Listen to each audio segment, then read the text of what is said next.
The Harper House, a two-story colonial with a meticulously manicured lawn and a basketball hoop perched above the garage, was a picture of suburban serenity. Nestled on a quiet cul-de-sac in the town of Meadow Creek, it was the kind of place where children played freely until dusk, neighbors exchanged pleasantries over freshly baked cookies, and the only real drama involved the occasional HOA dispute over lawn decorations. Inside lived the Harpers: Mark, a hard-working accountant; Sarah, a dedicated elementary school teacher; and Emily, their bright but increasingly moody teenage daughter. To the outside world, they were the embodiment of the American dream, a family living a life of comfortable, predictable happiness. But behind the pristine facade, cracks were beginning to appear. The idyllic image was just that, an image carefully constructed and increasingly difficult to maintain. Mark, buried under the pressures of his demanding job and the ever-present weight of providing for his family, had become distant and withdrawn. The late nights at the office were becoming more frequent, and the spark that had once defined his relationship with Sarah had dimmed to a flicker. He still loved her, he knew he did, but the unspoken resentments and the exhaustion of daily life had built a wall between them, brick by painstaking brick. Sarah, on the other hand, felt increasingly isolated and unappreciated. She poured her heart and soul into her job, nurturing young minds and shaping future generations. But at home, she felt like a referee, constantly mediating between Mark's weary silences and Emily's burgeoning teenage rebellion. She longed for connection, for a partner who saw her, truly saw her, beyond the roles of wife and mother. The romance had faded, replaced by the monotonous routine of grocery shopping, school runs, and the endless cycle of laundry. She often found herself staring out the kitchen window, wondering where the vibrant, adventurous woman she once was had gone. And then there was Emily. At 16, she was navigating the turbulent waters of adolescence, grappling with identity, friendships, and the first pangs of heartbreak. She felt suffocated by her parents' expectations, their desire to mold her into their vision of success. She craved independence, a chance to forge her own path, but her parents, clinging to the remnants of her childhood, seemed determined to keep her reined in. The arguments were becoming more frequent, the slammed doors echoing through the house like thunderclaps. Emily found solace in her music, retreating into a world of headphones and angsty lyrics, a world her parents couldn't understand. Their home, once a sanctuary, was slowly transforming into a battleground of unspoken tensions and simmering resentments. The comfortable silences had been replaced by awkward pauses, filled with unsaid words and unacknowledged hurts. They were a family drifting apart, each lost in their own private struggles, unaware of the looming threat that would soon shatter their fragile reality. The first sign, a subtle tremor in the otherwise still landscape of their lives, arrived on a Tuesday morning, nestled amongst the junk mail and bills. An envelope, plain white and unremarkable, addressed to Sarah in neat, cursive handwriting. There was no return address, no indication of the sender. Sarah, assuming it was a thank you note from a student's parent, casually tossed it onto the kitchen counter, intending to open it later. It sat there for hours, a silent harbinger of the storm to come, a crack in the foundation of their seemingly perfect world. The sun streamed through the kitchen window, illuminating the dust motes dancing in the air, oblivious to the darkness that was about to descend upon the Harper household. The normalcy of their lives, the comfortable routine they had come to take for granted, was about to be irrevocably shattered. The arrival of that innocuous-looking letter marked the beginning of their terrifying ordeal, a descent into paranoia and fear that would test the very bonds of their family and leave them forever haunted by unanswered questions.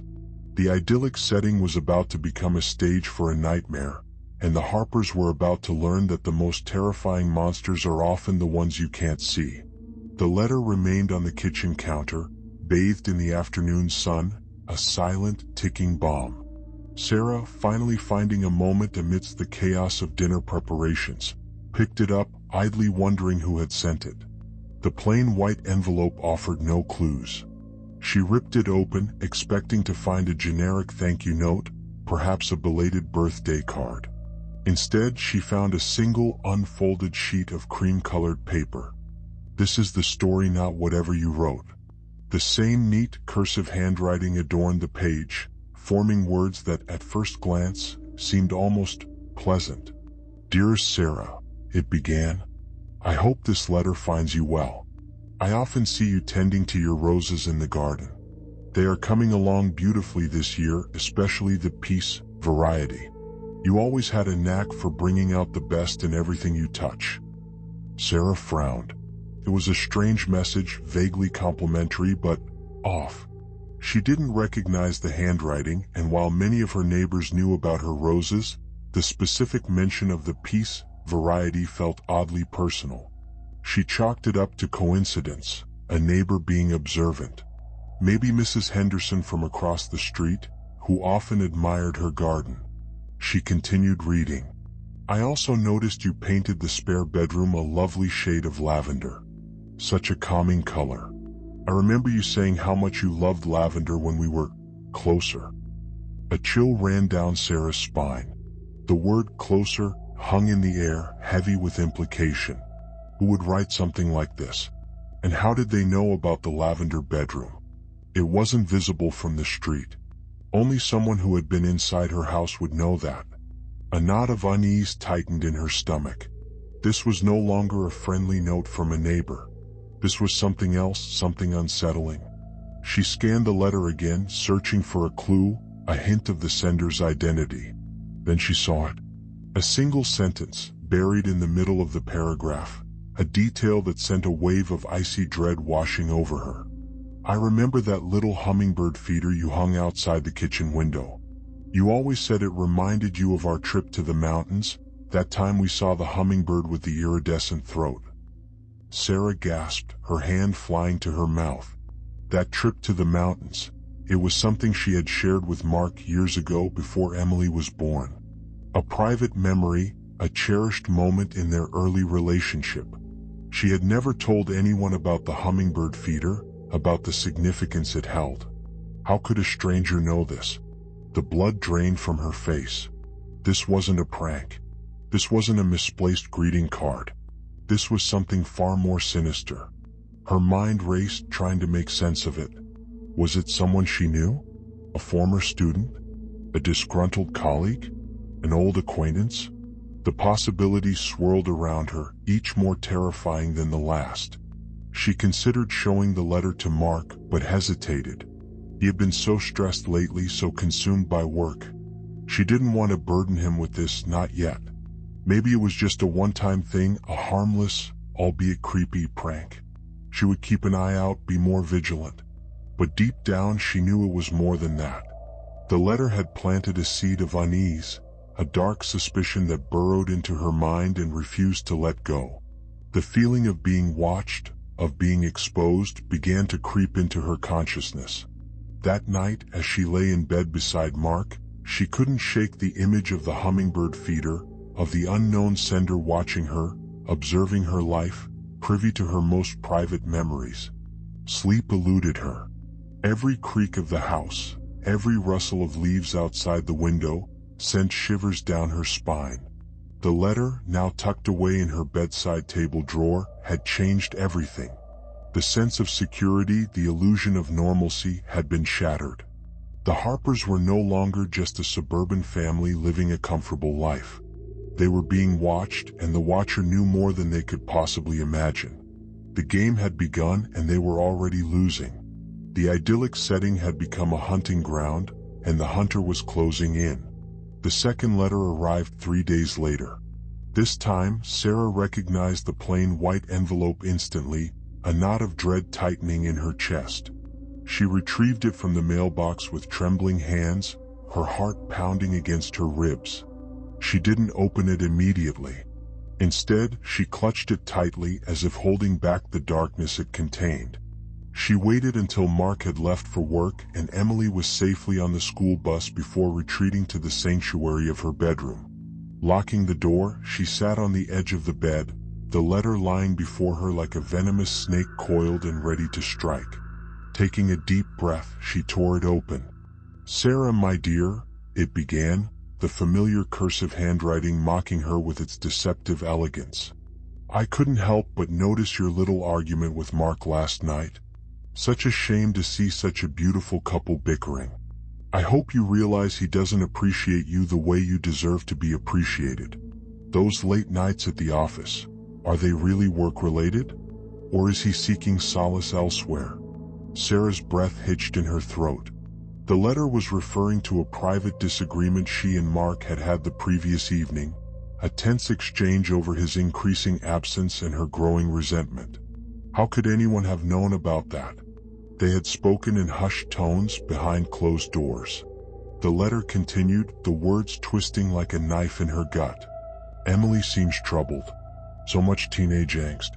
I saw her sneaking out last night, meeting that boy with the motorcycle. Such a rebellious streak.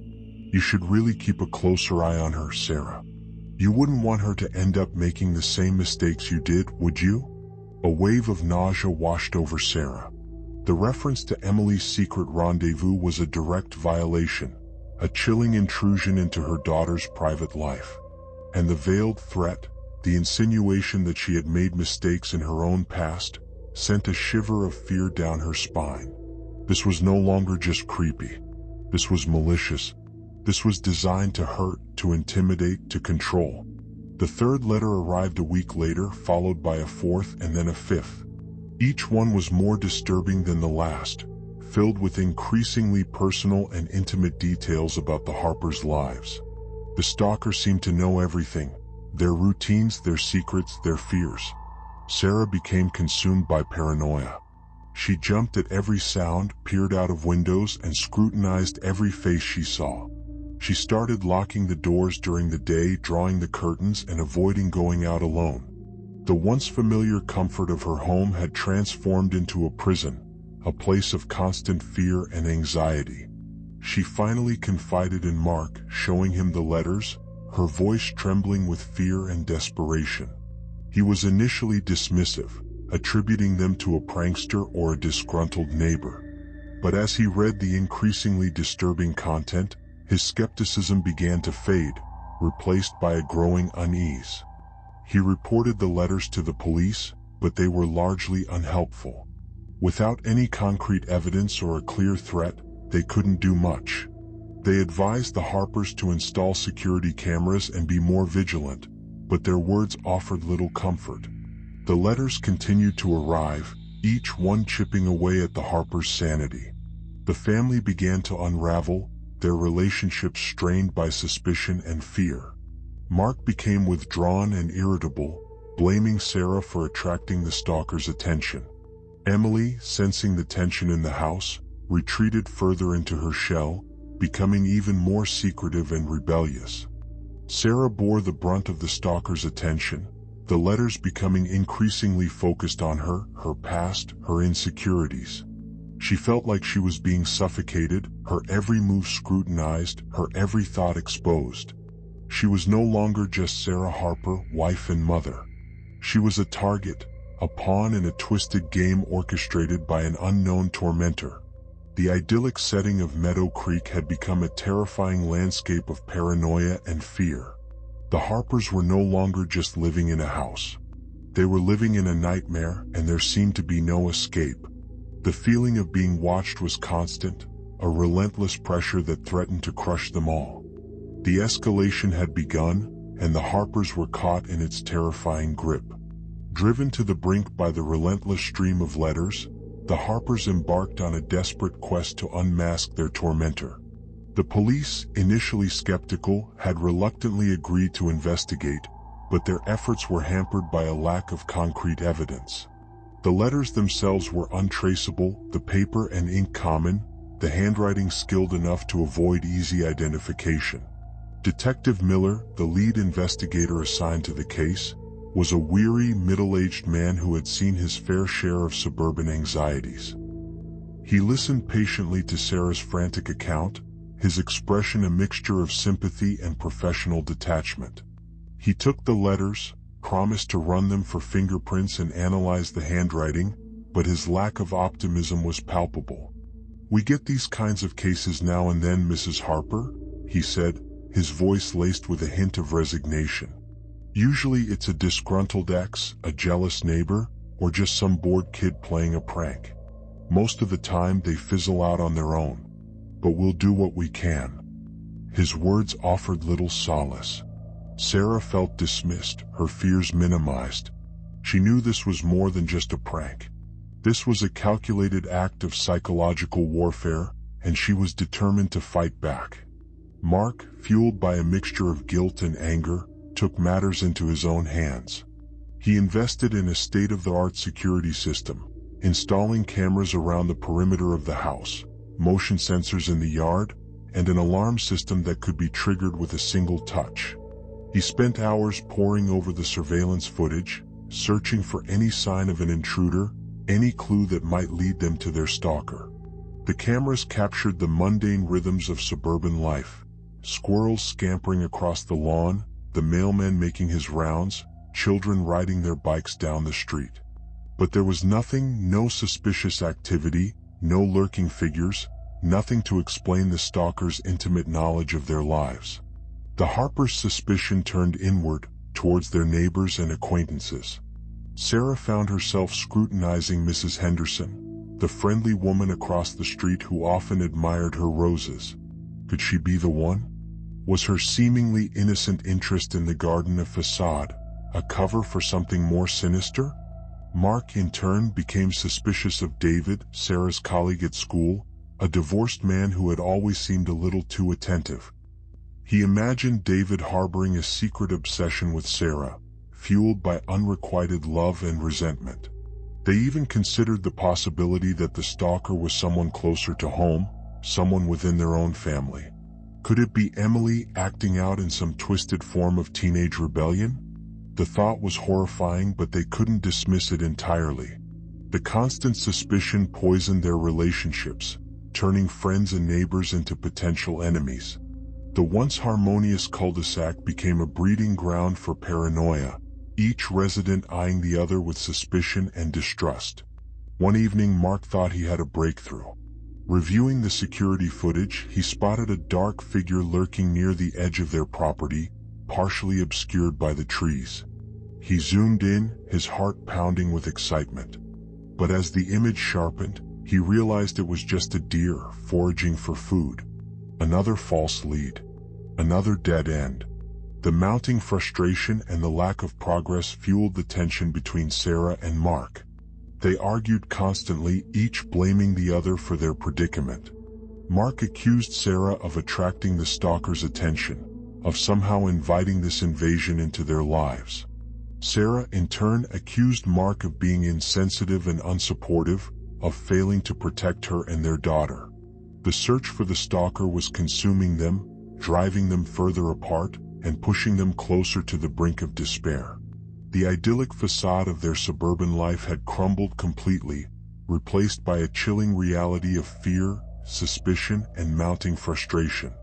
They were trapped in a nightmare, and the only way out seemed to be to unmask their tormentor, a task that seemed increasingly impossible. The stalker's campaign of terror took a more insidious turn as the letters began to target each member of the Harper family individually, exploiting their deepest vulnerabilities and exacerbating their existing tensions. The family, already fractured by fear and suspicion, began to crumble under the weight of these targeted attacks. Mark received an anonymous email at work, disguised as a client complaint. It detailed a past financial indiscretion, a minor ethical lapse he had made years ago, a decision he had long buried and deeply regretted. The email threatened to expose his transgression to his superiors, jeopardizing his career and reputation, unless he complied with a series of unspecified demands. The email plunged Mark into a state of panic. He knew that even the slightest hint of impropriety could ruin him. He became even more withdrawn and secretive, desperately trying to conceal his anxiety from Sarah and Emily. Emily, already struggling with the challenges of adolescence, received a series of anonymous text messages, filled with cruel and taunting remarks about her appearance, her friendships, and her burgeoning romantic life. The messages exposed her insecurities, amplified her self-doubt, and pushed her further into isolation. One text message in particular cut deep. "Your parents think you're so perfect, Emily, but they don't know the real you, do they? They don't know about your little secrets, your little lies. They wouldn't approve." Emily, terrified that her parents would discover her secret rebellion, her late-night rendezvous with her boyfriend, became increasingly withdrawn and defiant. She lashed out at Sarah and Mark, accusing them of being controlling and overbearing. She spent more and more time away from home, seeking solace in the company of her friends, further alienating herself from her family. The letters continued to arrive for Sarah, each one more personal and invasive than the last. They delved into her past, dredging up painful memories and long-buried secrets. The stalker seemed to know everything about her: her childhood dreams, her youthful mistakes, her deepest fears. One letter in particular struck a nerve. It referred to a brief, ill-advised affair she had had years ago, before she and Mark were married, a secret she had never shared with anyone.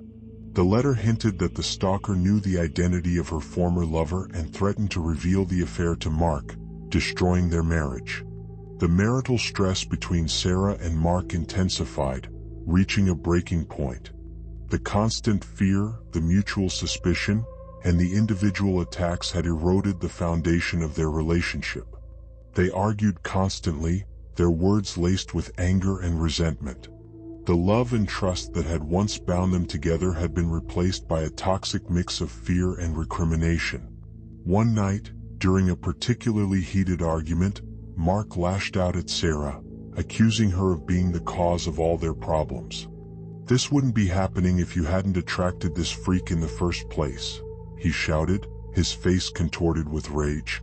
Sarah, stung by his words, retorted, "Maybe if you were around more, if you actually paid attention to your family, this wouldn't be happening." The argument escalated, devolving into a bitter exchange of accusations and recriminations. Emily, overhearing the fight from her room, slammed her door shut, tears streaming down her face. The Harpers were no longer a family. They were a collection of individuals, each trapped in their own private hell, driven apart by fear, suspicion, and the relentless attacks of an unknown tormentor. The stalker had succeeded in his mission. He had torn the Harpers apart, piece by agonizing piece. The family was crumbling, and there seemed to be no hope of reconciliation. The invisible threat that had haunted the Harpers for weeks took a chillingly tangible form one sweltering summer evening.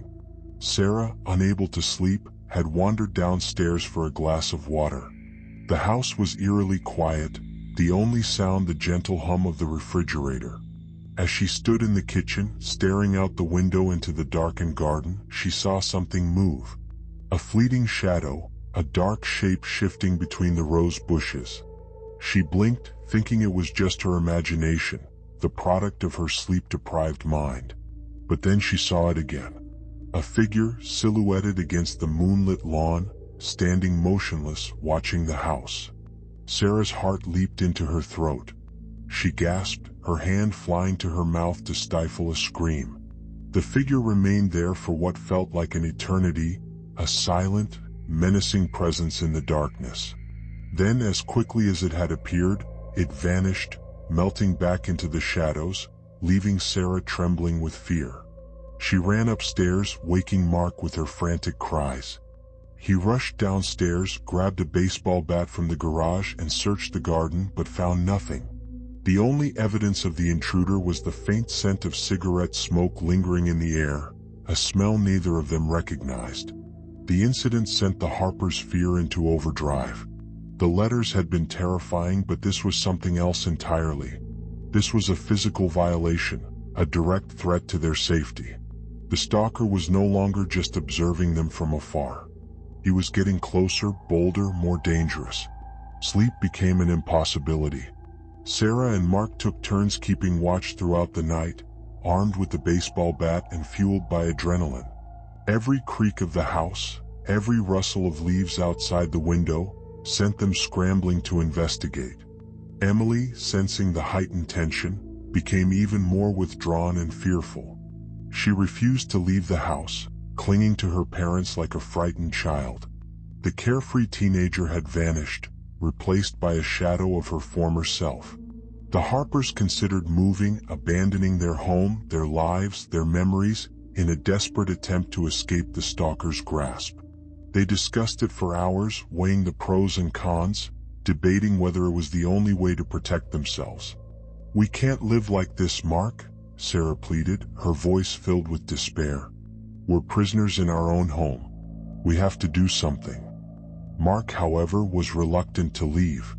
He had worked so hard to build their life in Meadow Creek. He didn't want to be driven out by some anonymous creep. He felt a sense of responsibility to protect his family, to stand his ground and fight back. "We're not going to let him win, Sarah," he said, his voice filled with determination. "We're not going to let him force us to run away. This is our home and we're going to stay and fight for it." But despite his bravado, Mark was terrified. He knew that they were playing a dangerous game and he had no idea how it would end. The stalker had already infiltrated their lives, shattered their peace, and torn their family apart. How much more could they endure? The near miss in the garden had changed everything. It had transformed the Harpers' fear from a simmering anxiety into a raging inferno. They were trapped in a nightmare, and the line between reality and paranoia had become increasingly blurred. They were living on the edge, their nerves frayed, their sanity stretched to the breaking point. The stalker was closing in and the Harpers were running out of time. Desperate for answers and driven by a gnawing feeling that she was somehow responsible for the nightmare engulfing her family, Sarah began to delve into her past. She spent hours poring over old photo albums, yearbooks, and journals, searching for a connection, a forgotten incident that might explain the stalker's obsession. One rainy afternoon, while rummaging through a box of old documents in the attic, she stumbled upon a faded photograph. It was a picture of her and a group of friends from college, taken during a summer internship at a local newspaper. In the background, standing slightly apart from the group, was a young man with a wistful expression on his face. His name was Daniel, and Sarah hadn't thought about him in years. Daniel had been a quiet, introverted student who had worked alongside Sarah at the newspaper. He had been kind and helpful, but also intensely shy and awkward. Sarah had always felt a little sorry for him, but she had never considered him a close friend. As she stared at the photograph, a faint memory flickered in her mind. She recalled a conversation she had had with Daniel near the end of the internship. He had confessed his feelings for her, telling her that he had fallen in love with her intelligence, her passion, and her infectious laugh. Sarah had been flattered, but she had gently rejected him, explaining that she was already seeing someone else. Daniel had taken the rejection gracefully, but she had noticed a flicker of hurt in his eyes. She had dismissed it at the time, but now, years later, the memory took on a new and sinister significance. Could Daniel be the stalker? Was he still harboring a secret obsession with her, fueled by years of resentment and unrequited love? It seemed far-fetched, but as she thought about it, certain details began to fit. The stalker's knowledge of her past, his intimate understanding of her personality, his seemingly random acts of kindness interspersed with moments of cruelty, it all pointed to someone who knew her well, someone who had been close to her at one point in her life. Driven by a growing sense of dread, Sarah decided to do some research. She searched for Daniel online but found nothing. He seemed to have disappeared off the face of the earth. Then she remembered a conversation she had had with a former colleague from the newspaper, a woman named Carol. Carol had mentioned that she had run into Daniel a few years ago at a conference for journalists. She had said that he was working as a freelance writer and living in a small town in upstate New York. Sarah contacted Carol, hoping to get more information about Daniel. Carol was initially reluctant to help, but after Sarah explained the situation, she agreed to share what she knew. She gave Sarah Daniel's last known address and phone number. With trembling hands, Sarah dialed the number. It rang several times before a man answered, his voice hesitant and unfamiliar. "Hello," he said. "Is this Daniel?" Sarah asked, her heart pounding in her chest. There was a long pause. "Who's calling?" he replied, his voice now guarded. "It's Sarah," she said, her voice barely a whisper. "Sarah Harper. We worked together at the newspaper years ago." Another long pause. "Sarah," he said finally, his voice filled with a mixture of surprise and something else, something that sounded like longing. I haven't heard that name in a long time." Sarah's blood ran cold. She knew with a certainty that chilled her to the bone that she had found her stalker. The forgotten incident from her past had resurfaced, bringing with it a darkness that threatened to consume her and her family. The rejected admirer had returned, and he was ready to claim what he believed was rightfully his. Driven to the edge by weeks of relentless terror and fueled by a desperate desire to protect her family, Sarah made a fateful decision. She couldn't wait for the police to act, couldn't rely on them to save her. She had to take matters into her own hands. She had to confront Daniel. Without telling Mark or Emily, Sarah packed a bag, grabbed a kitchen knife for protection, and drove north, towards the small town in upstate New York where Daniel was reportedly living. The drive was long and arduous, filled with a mix of fear and determination. She rehearsed what she would say to Daniel, how she would demand that he leave her and her family alone. As she approached the town, a sense of unease settled over her. The landscape was desolate and foreboding, the houses run down and dilapidated. This was a place where secrets could easily be buried, where darkness could thrive unnoticed. She found Daniel's address, a small, dilapidated cottage on the outskirts of town. The house was shrouded in shadows, the windows dark and lifeless. Sarah parked her car down the street, took a deep breath, and walked towards the house, her heart pounding in her chest. She knocked on the door, her hand trembling. The silence stretched on, broken only by the sound of the wind whistling through the trees. Just as she was about to give up, the door creaked open. Daniel stood before her, his face pale and gaunt, his eyes hollow and haunted. He looked nothing like the shy, awkward young man she remembered from college. He was a broken, twisted version of his former self. "Sarah," he said, his voice barely a whisper. "What are you doing here?" "I know it's you, Daniel," she said, her voice trembling but firm. "I know you've been stalking me and my family. Why are you doing this?" Daniel's eyes flickered with a mixture of fear and anger. "I don't know what you're talking about," he said, his voice rising in pitch. "Don't lie to me, Daniel," Sarah said, her voice growing stronger. "I know about the letters, about the phone calls, about the figure in the garden. I know it's you." Daniel's facade crumbled. He stepped back, his body shaking. I just wanted you to notice me, Sarah," he said, his voice filled with desperation. "I've always loved you. I've never stopped thinking about you." "That's not love, Daniel," Sarah said, her voice filled with disgust. "That's obsession. That's madness." "You don't understand," Daniel said, his eyes widening. "You were supposed to be with me. You were the only one who ever understood me. But you chose him, you chose Mark. You ruined my life." "I didn't ruin your life, Daniel," Sarah said, her voice filled with pity. "You ruined your own life. You can't blame me for your problems." Daniel's anger flared. "Yes, I can," he shouted, his voice filled with rage. "You're the reason I'm like this. You're the reason I'm alone. You're the reason I'm nothing." He lunged at Sarah, his eyes blazing with madness.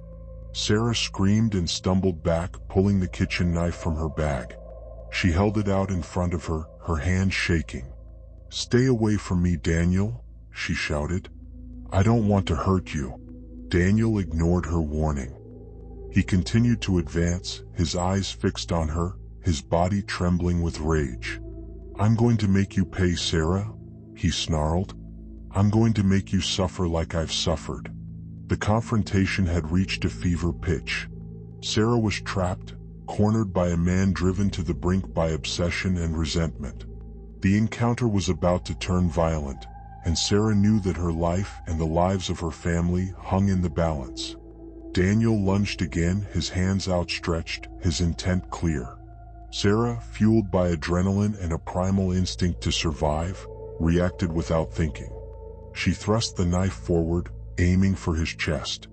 The blade struck home, piercing his skin and muscle. Daniel cried out in pain, clutching his chest, his eyes wide with shock. He stumbled backward, collapsing onto the floor, a crimson stain spreading across his shirt. Sarah stood frozen, the knife still clutched in her hand, her body trembling uncontrollably. She had never hurt anyone before, never imagined that she was capable of such violence. But she had been pushed to the limit, forced to defend herself against a man who had threatened to destroy her life and her family. As Daniel lay bleeding on the floor, Sarah realized that she had to get out of there. She couldn't stay and face the consequences. She had to protect her family. She turned and fled, running back to her car, her heart pounding in her chest. She started the engine and sped away, leaving Daniel lying wounded and alone in his dilapidated cottage. Meanwhile, back in Meadow Creek, Mark had discovered Sarah's note, a hastily scrawled message explaining that she had gone to confront the stalker. He was horrified. He knew that Sarah was brave and resourceful, but he also knew that she was no match for a man driven by obsession and madness. He tried to call her, but she didn't answer. He called the police, but they were slow to respond, dismissing his concerns as the product of an overactive imagination. Driven by a growing sense of panic, Mark decided to take matters into his own hands. He grabbed his car keys and raced out of the house, leaving Emily alone and terrified. As he sped north towards upstate New York, he imagined the worst. He pictured Sarah lying injured or dead, a victim of Daniel's twisted obsession. He vowed to protect her, to save her, no matter the cost. Emily, left alone in the house, was consumed by fear. She had overheard her parents' argument, knew that Sarah had gone to confront the stalker. She tried to call them both, but neither of them answered. Terrified and alone, Emily did the only thing she could think of. She called her boyfriend, Josh, begging him to come over and stay with her. Josh arrived within minutes, his face etched with concern. He held Emily close, reassuring her that everything would be all right. But deep down he was just as scared as she was. As they sat huddled together in the living room waiting for news, they heard a noise outside. A scraping sound coming from the back of the house. Josh grabbed a nearby fireplace poker and crept towards the window. He peered outside, his heart pounding in his chest. And then he saw him. A figure lurking in the shadows, watching the house. It was Daniel. He had somehow managed to track them down, to follow them back to Meadow Creek. He was wounded, but he was still dangerous. He was determined to finish what he had started. Josh grabbed Emily's hand and pulled her towards the back door. "We have to get out of here," he whispered. "He's here." As they crept out of the house, Daniel emerged from the shadows, his eyes blazing with madness.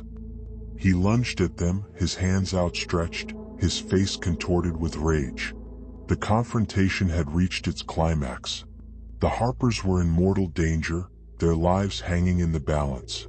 They were trapped in a struggle for survival, a desperate battle against a man driven by obsession and a thirst for revenge. Their bonds would be tested, their resilience stretched to the limit. The fate of the Harper family hung in the balance.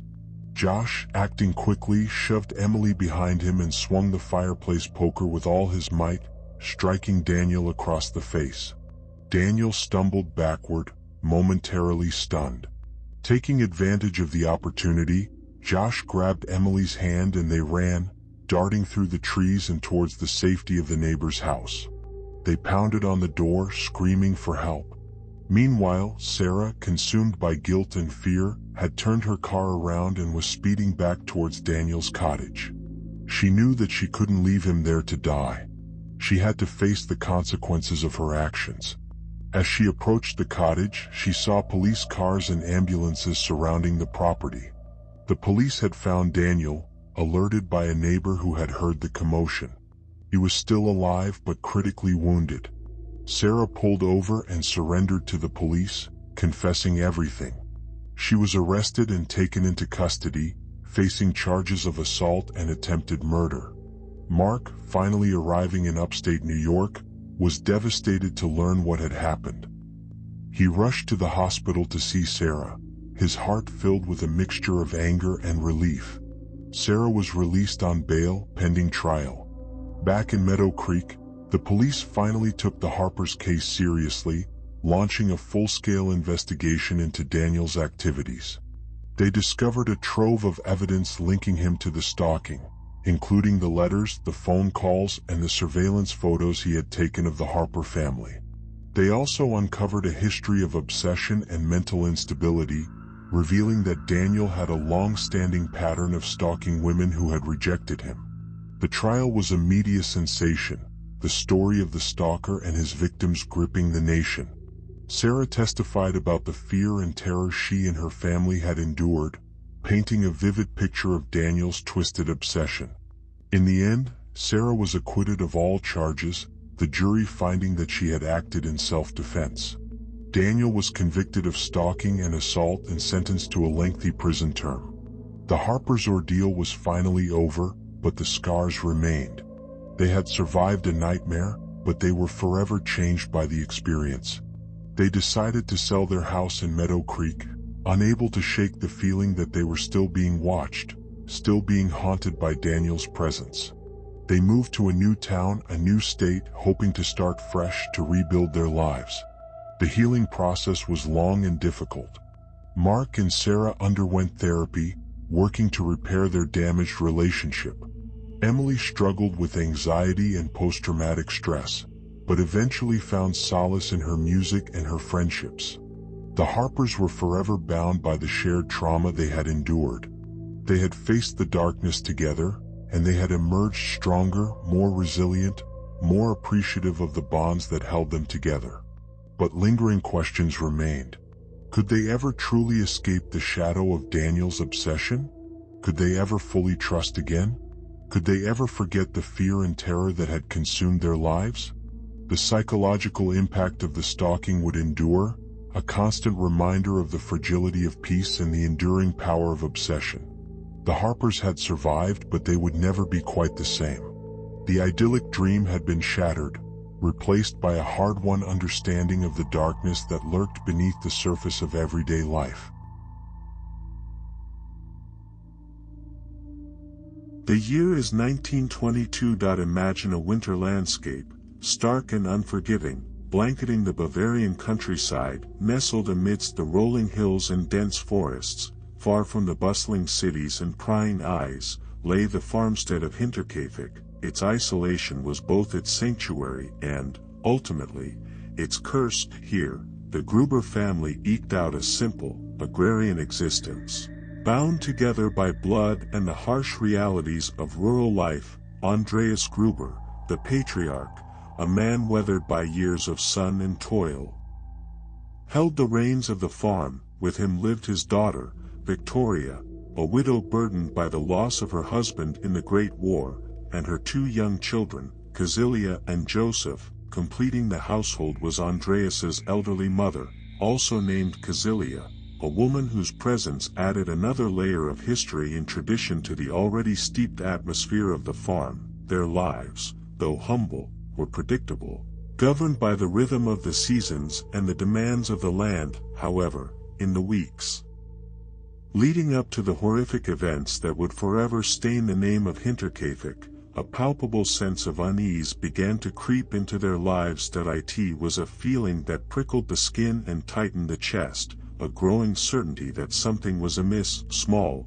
almost imperceptible at first, incidents began to chip away at their sense of security. Footprints in the freshly fallen snow, leading only to the farmhouse and then inexplicably disappearing, became a source of whispered anxieties. The unsettling realization that the house key had gone missing, vanished without a trace, added another layer of disquiet. And then there were the noises, strange and unsettling sounds emanating from the attic above, especially at night when the silence of the countryside pressed in around them. These were not the sounds of rodents or the settling of an old house. These were deliberate sounds, the sounds of someone, or something, moving about.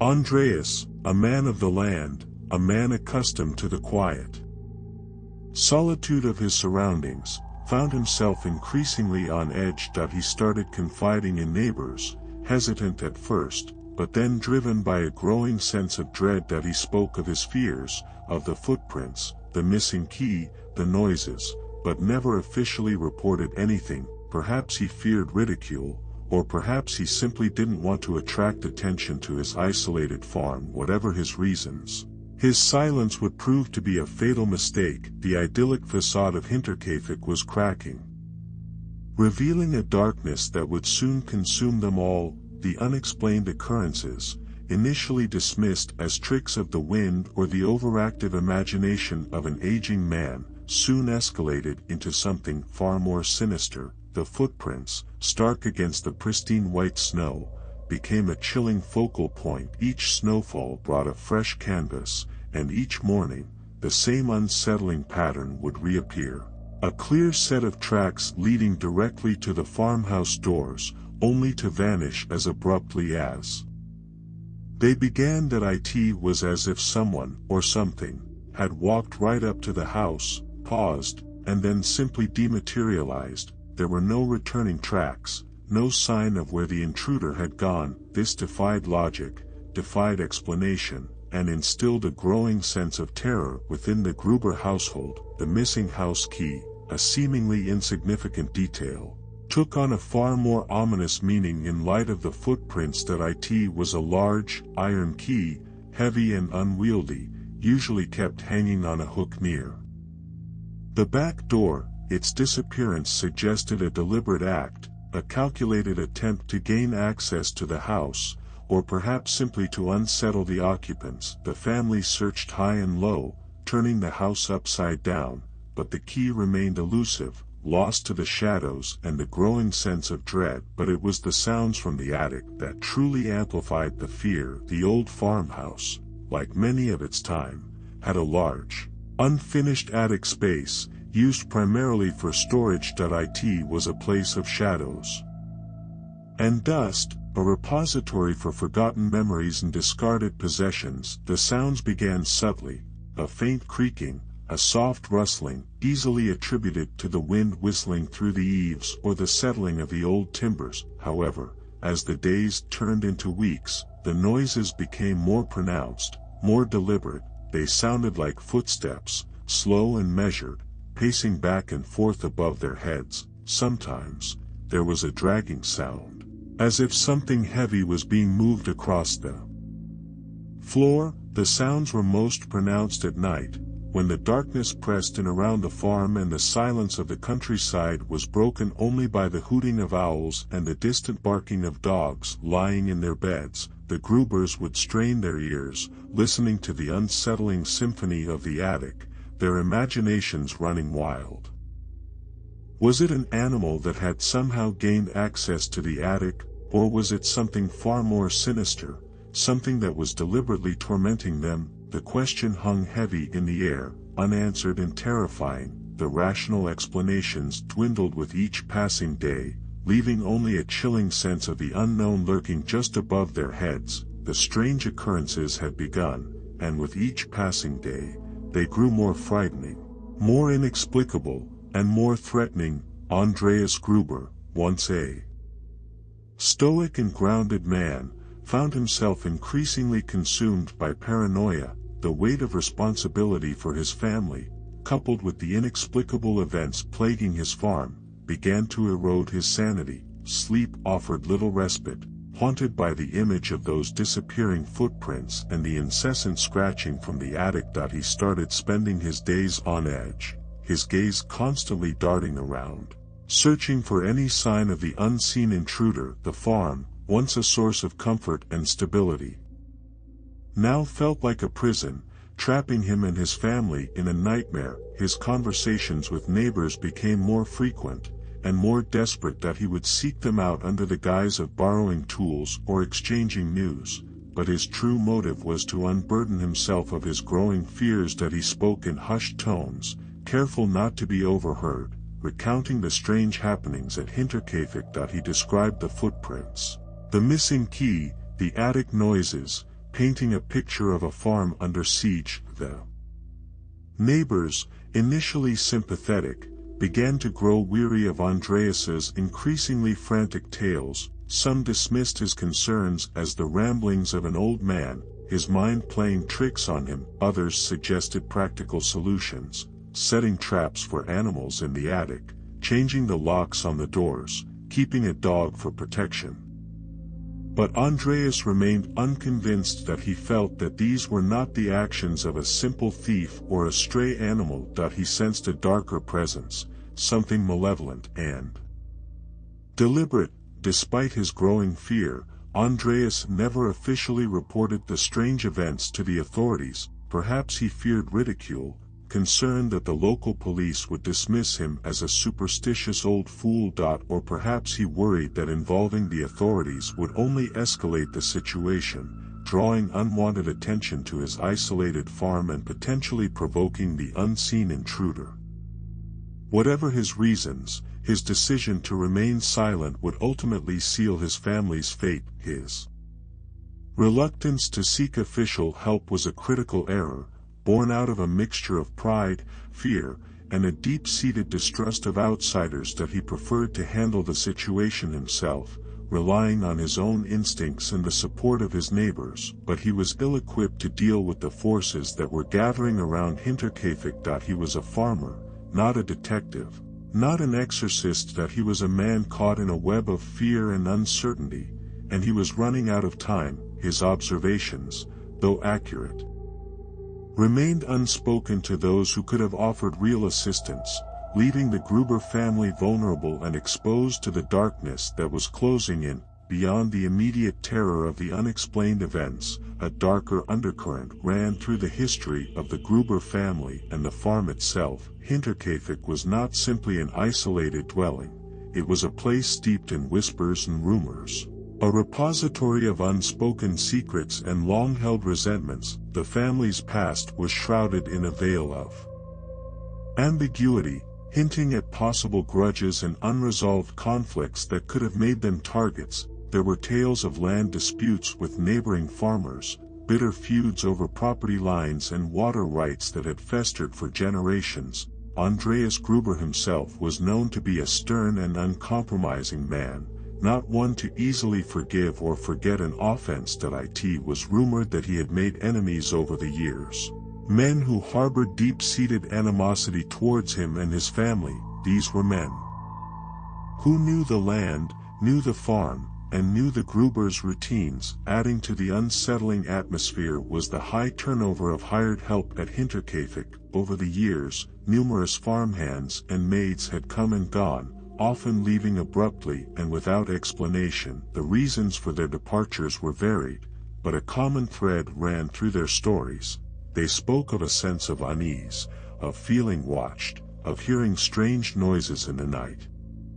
Some even claimed that the house was haunted, that the spirits of the dead lingered within its walls. These claims were often dismissed as the superstitions of simple folk, but they contributed to the growing reputation of Hinterkaifeck as a place of darkness and dread.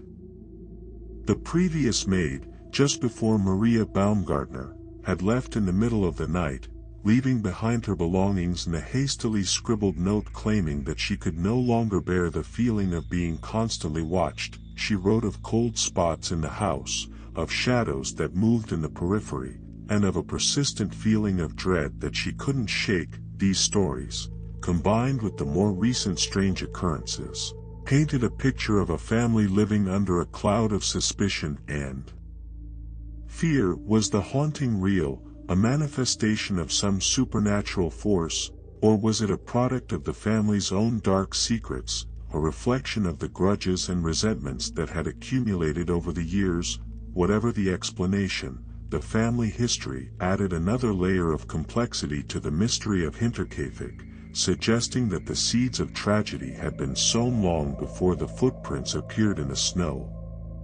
The farm was not just a place of isolation, it was a place of secrets, a place where the past refused to stay buried. Into this atmosphere of mounting dread stepped Maria Baumgartner, the new maid, young and eager to please, Maria arrived at Hinterkaifeck on that fateful day, completely unaware of the horrors that awaited her. She was hired to replace the previous maid who had fled in terror, leaving the Gruber family desperately short-handed. Maria, a local girl seeking honest work, saw the position as an opportunity to earn a living and contribute to her family's income. Little did she know that she was walking into a nightmare. From the moment she set foot on the farm, Maria felt a palpable sense of unease. The air was heavy with a silence that was broken only by the creaking of the old farmhouse and the rustling of the wind through the bare branches of the trees. The atmosphere was oppressive, filled with a sense of foreboding that she couldn't explain. She noticed the drawn curtains, the hushed voices, and the anxious glances that the Gruber family exchanged that day as she began her duties. Maria couldn't shake the feeling that she was being watched. She sensed eyes on her, following her every move. The shadows seemed to lengthen and deepen, and the corners of the house felt colder than they should. She heard whispers in the wind, and she imagined that she saw fleeting glimpses of movement in the periphery of her vision. That evening, as darkness descended upon Hinterkaifeck, Maria's anxieties intensified. She found it difficult to sleep, tossing and turning in her small attic room, listening to the strange noises that echoed through the house. She heard the same scratching and shuffling that had driven the previous maid to flee, and she imagined that she could feel a presence in the room with her. Before arriving, Maria had heard the whispers about Hinterkaifeck, the stories of a haunted house and a cursed family. She had dismissed them as local folklore, the product of overactive imaginations. But now, as she lay trembling in her bed, she began to wonder if there was more to the stories than she had previously believed. A premonition, a chilling certainty that something terrible was about to happen, settled over her. She had only just arrived, but she already felt trapped, as if she had stumbled into a nightmare from which there was no escape. Maria Baumgartner's arrival, so close to the impending tragedy, served only to amplify the sense of doom that permeated Hinterkaifeck. She was an innocent caught in a web of darkness, her fate inextricably linked to the secrets and horrors of the Gruber family. The days that followed Maria's arrival were eerily silent at Hinterkaifeck. The farm, usually bustling with activity, remained strangely still. The drawn curtains remained closed, shrouding the house in perpetual twilight. No smoke rose from the chimney, and the animals were left unattended in their pens, their cries for food and water unanswered. Neighbors, already concerned by Andreas's earlier accounts of strange happenings, grew increasingly worried by the lack of activity. They had grown accustomed to the rhythms of the farm, the early morning sounds of milking, the midday calls to lunch, the evening routines of tending to the animals. The sudden absence of these familiar sounds was unsettling, a stark contrast to the normal hum of rural life. Driven by a growing sense of dread, a small group of neighbors decided to investigate. They approached the farm cautiously, calling out the names of the Gruber family members.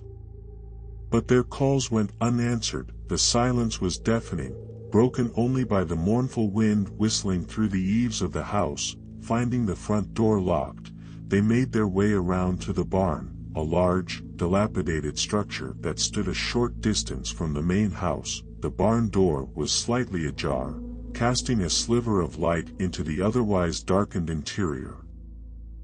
With trepidation, they pushed the door open and stepped inside. What they found within was a scene of unimaginable horror. Piled haphazardly in a corner of the barn were the bodies of Andreas Gruber, his wife Casilia, their daughter Victoria, their granddaughter Casilia, young Joseph, and the new maid, Maria Baumgartner. They had all been brutally murdered, their skulls crushed with a mattock, a heavy, pickaxe-like tool used for digging and chopping wood. The scene was gruesome and chaotic, a testament to the savagery of the attack.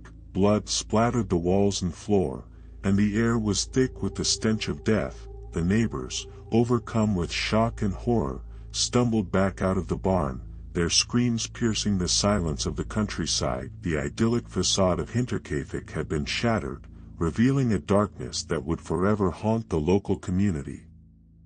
The discovery marked the beginning of a mystery that would remain unsolved for decades, a chilling reminder of the evil that can lurk in the most isolated of places. The Gruber family, along with the unfortunate Maria, had met a horrific end, their lives extinguished in a brutal and senseless act of violence. The discovery of the bodies at Hinterkaifeck sent shockwaves through the small Bavarian community, summoning the local police force to a scene that would quickly overwhelm their limited resources and expertise. In 1922, forensic science was still in its infancy, and the techniques available to investigators were rudimentary at best. The concept of meticulously preserving a crime scene, collecting trace evidence, and analyzing fingerprints was largely unknown. The local police, unaccustomed to dealing with such a horrific crime, were ill-equipped to handle the investigation. They lacked the training, the equipment, and the manpower to conduct a thorough and systematic search for clues. The crime scene itself was quickly compromised, as curious onlookers and well-meaning neighbors trampled through the barn, disturbing potential evidence and contaminating the scene. The initial focus of the investigation centered on robbery as a motive. The police theorized that the Gruber family had been targeted by thieves who had broken into the farm in search of valuables. However, this theory was quickly dismissed. Although the house had been ransacked, it was clear that the primary motive was not financial gain.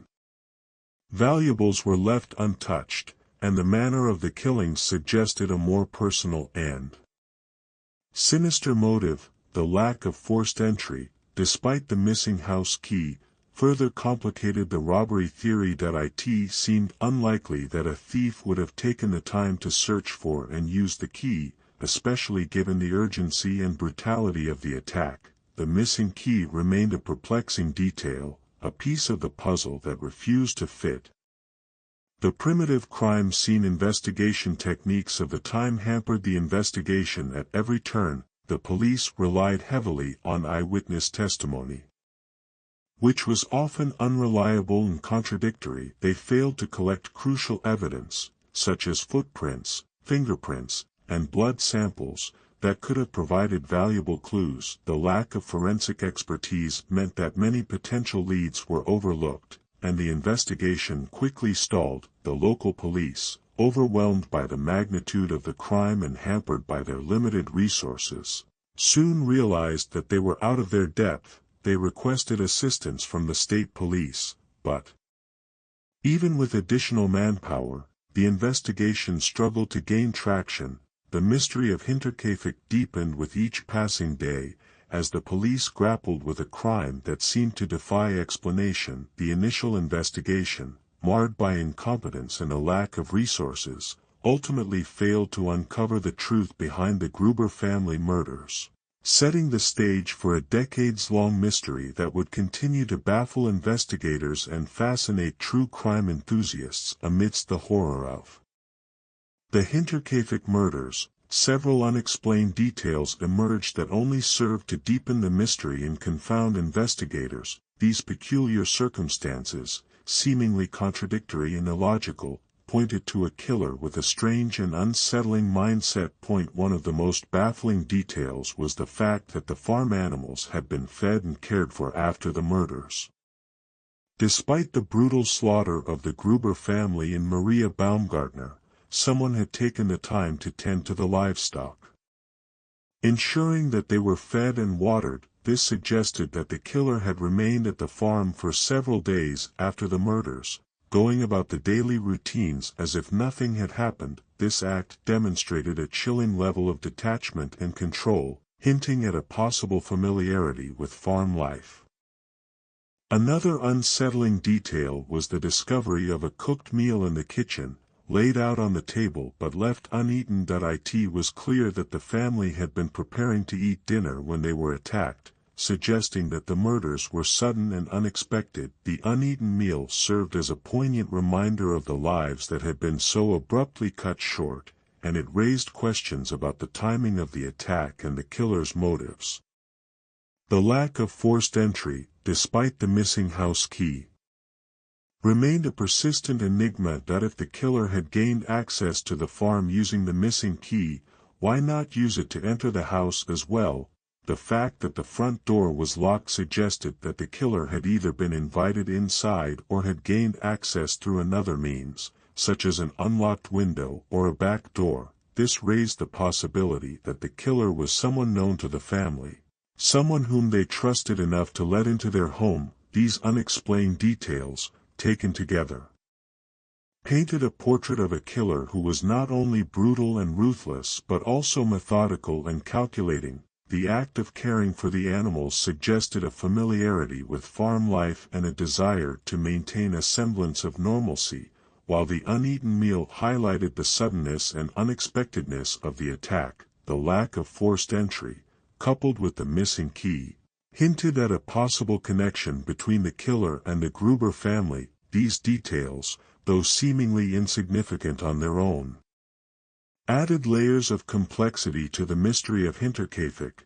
transforming it from a simple murder case into a baffling puzzle that would continue to challenge investigators for decades to come. They suggested a killer who was not only capable of extreme violence but also possessed a strange and unsettling psychological profile. As the investigation into the Hinterkaifeck murders progressed, a number of suspects emerged, each with their own potential motives and connections to the Gruber family. Among them, one name stood out: Lorenz Schlittenbauer, a local man who had once been romantically involved with Victoria Gruber, the widowed daughter. Schlittenbauer's connection to the family and his suspicious behavior following the murders made him a prime suspect in the eyes of the investigators. He had been a persistent suitor of Victoria's for years, but she had repeatedly rejected his advances.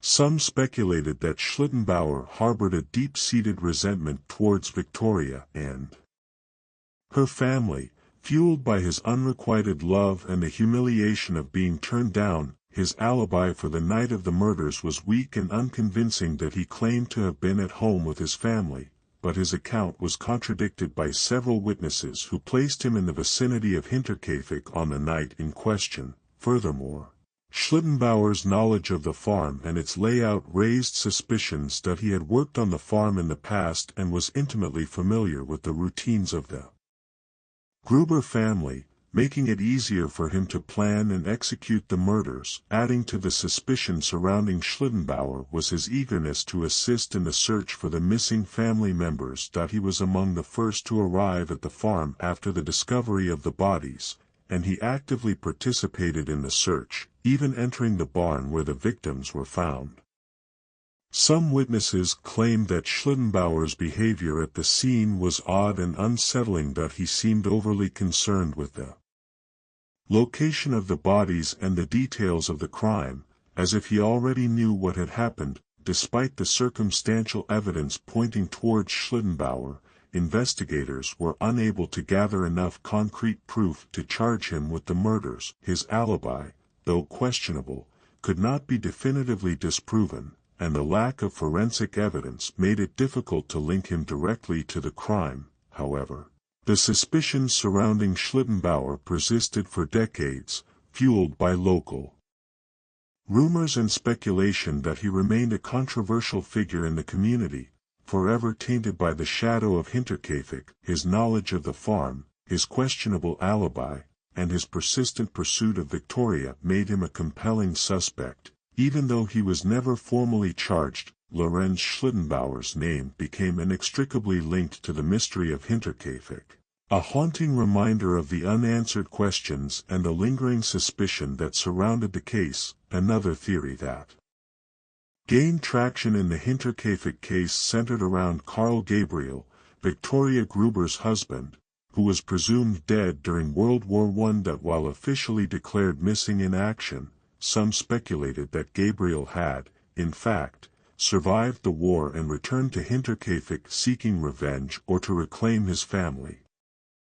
The Great War had left many soldiers scarred, both physically and mentally. the horrors of trench warfare could drive men to madness, and it was not uncommon for soldiers to return home with severe psychological trauma. The theory posited that Carl Gabriel might have been one of these men, his mind shattered by the war, leading him to commit the unthinkable act of murdering his own family. Several factors fueled this theory. First, there was no concrete proof of Gabriel's death. His body had never been recovered, and his official status was merely missing in action, leaving open the possibility that he was still alive. Second, Victoria had remarried, or at least engaged in a relationship with Lorenz Schlittenbauer, while Gabriel was still presumed dead. This could have sparked jealousy and rage in Gabriel, driving him to seek revenge on his wife and her family. However, the theory of Carl Gabriel's involvement was largely based on speculation and conjecture.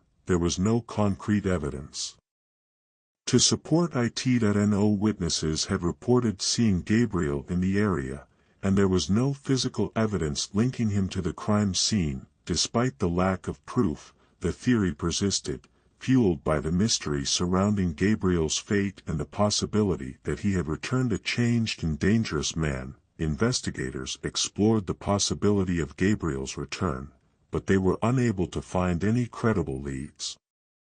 They interviewed fellow soldiers who had served with him, but none of them could offer any information about his whereabouts or his possible survival. The trail had gone cold, and the theory remained just that, a theory. The idea of Carl Gabriel as the perpetrator added another layer of complexity to the Hinterkaifeck mystery. It introduced the possibility of a motive rooted in jealousy, revenge, and the psychological trauma of war. However, without concrete evidence, it remained a speculative avenue, unable to provide a definitive answer to the question of who murdered the Gruber family. The ghost of Carl Gabriel continued to haunt the investigation, a haunting reminder of the many unanswered questions that surrounded the case. Another theory, less personal but no less unsettling, revolved around the possibility of a drifting tramp, a transient passing through the area who stumbled upon the isolated Hinterkaifeck farm. In the aftermath of World War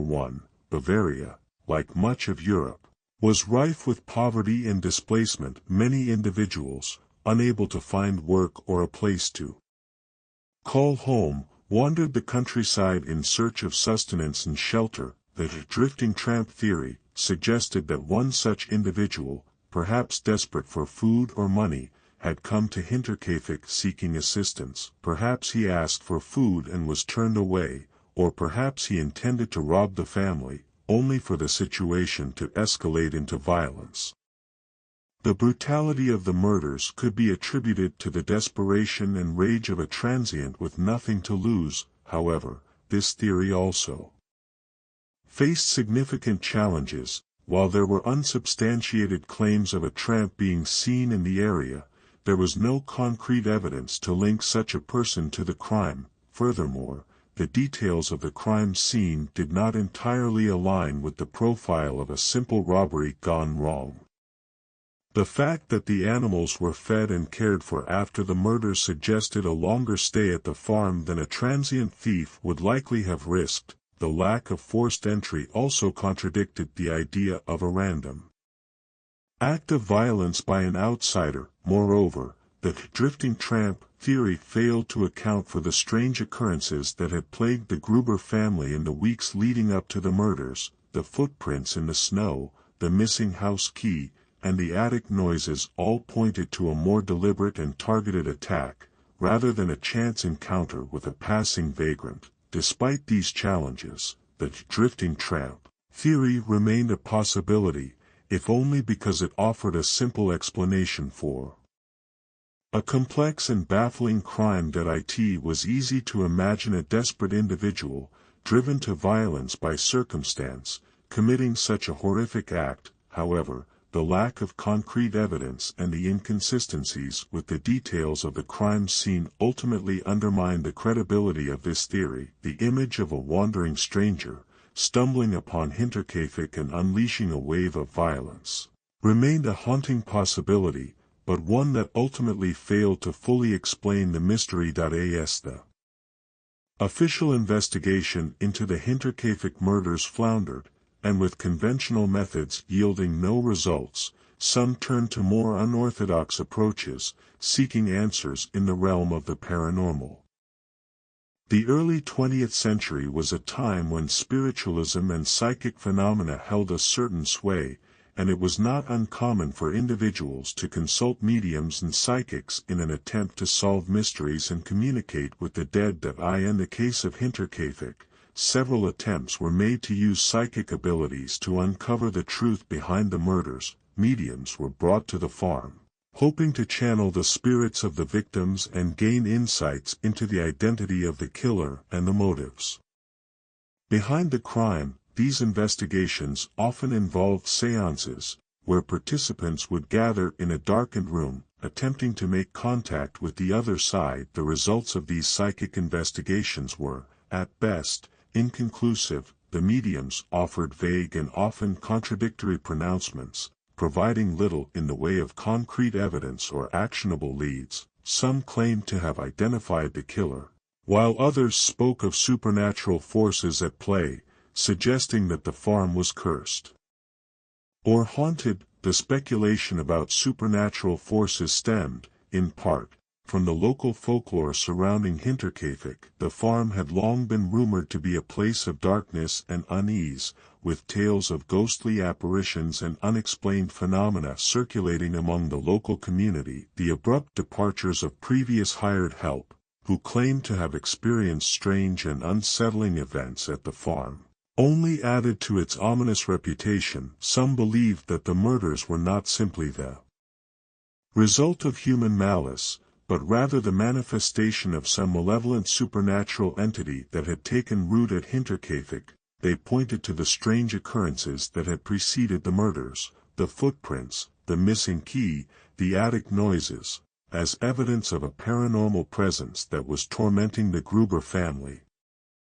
While these psychic investigations and supernatural theories offered a certain level of intrigue and fascination, they ultimately failed to provide any real answers to the mystery of Hinterkaifeck. The lack of verifiable evidence and the subjective nature of psychic phenomena made it difficult to take these claims seriously. However, they did contribute to the growing legend of Hinterkaifeck, transforming it from a simple murder case into a haunting tale of darkness, mystery, and the unexplained.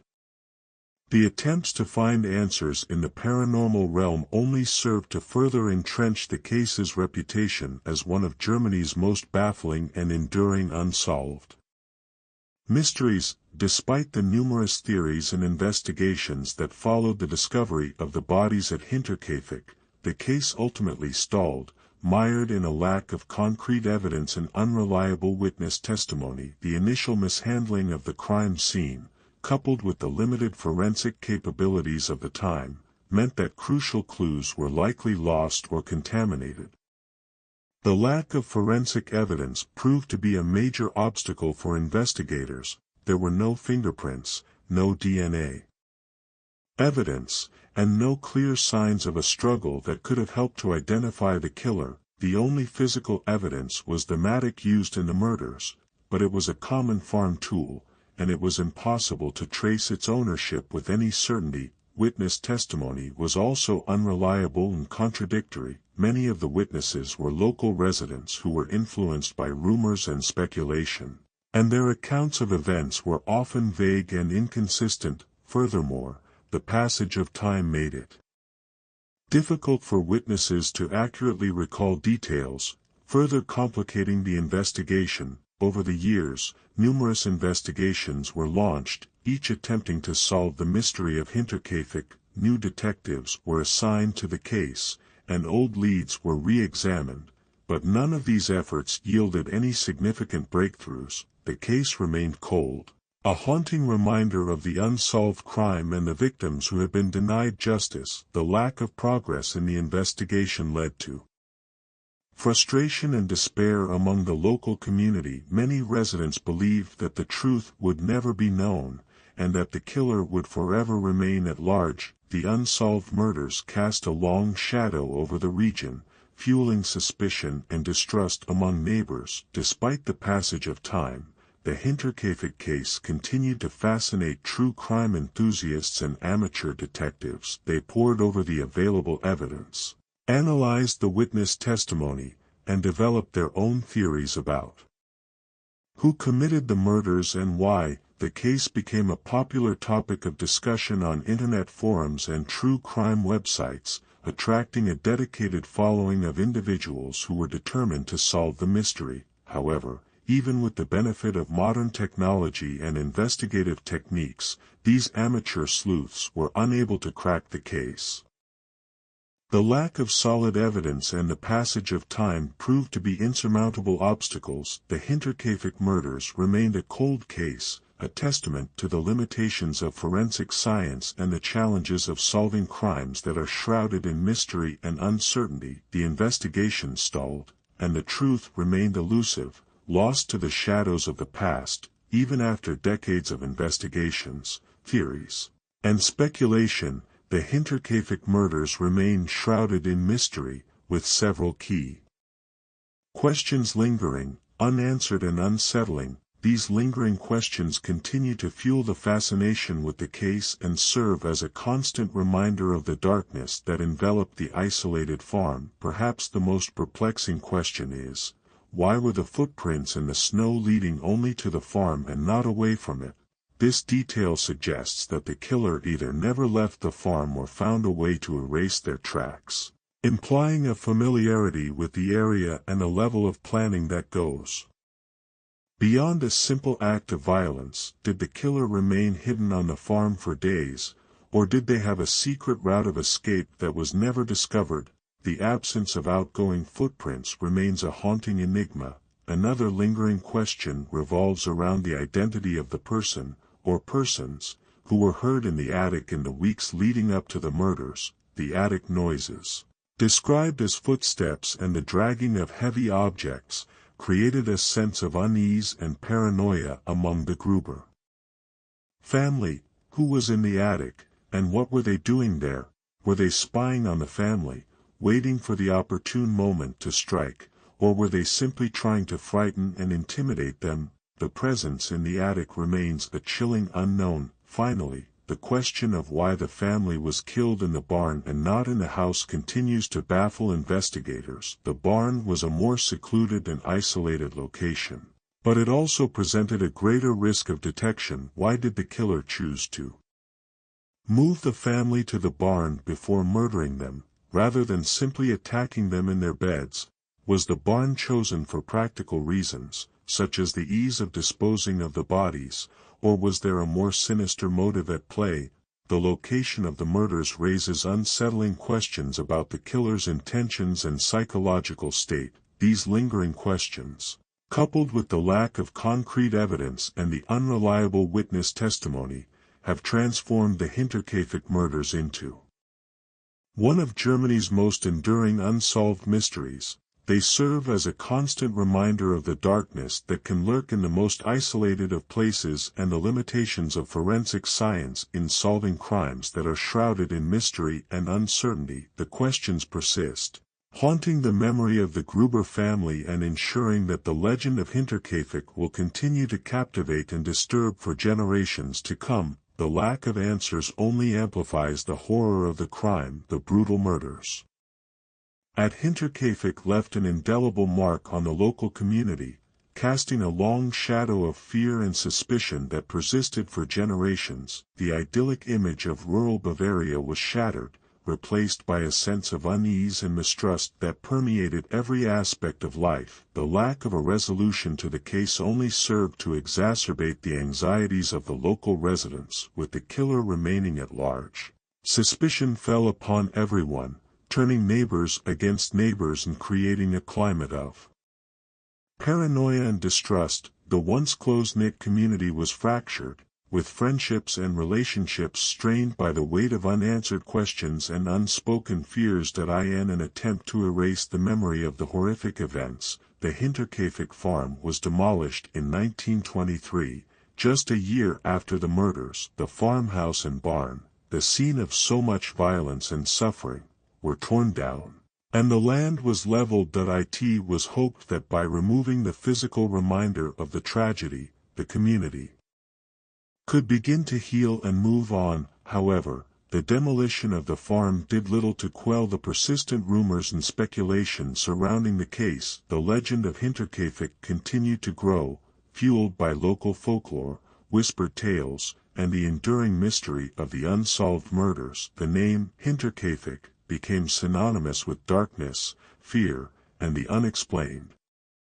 The site of the former farm became a place of pilgrimage for true crime enthusiasts and amateur detectives, drawn to the area by the haunting story and the enduring quest for answers. They searched for clues, analyzed the landscape, and pored over the available evidence, hoping to uncover the truth that had eluded investigators for so long. The impact of the Hinterkaifeck murders extended far beyond the immediate community, capturing the imagination of people around the world.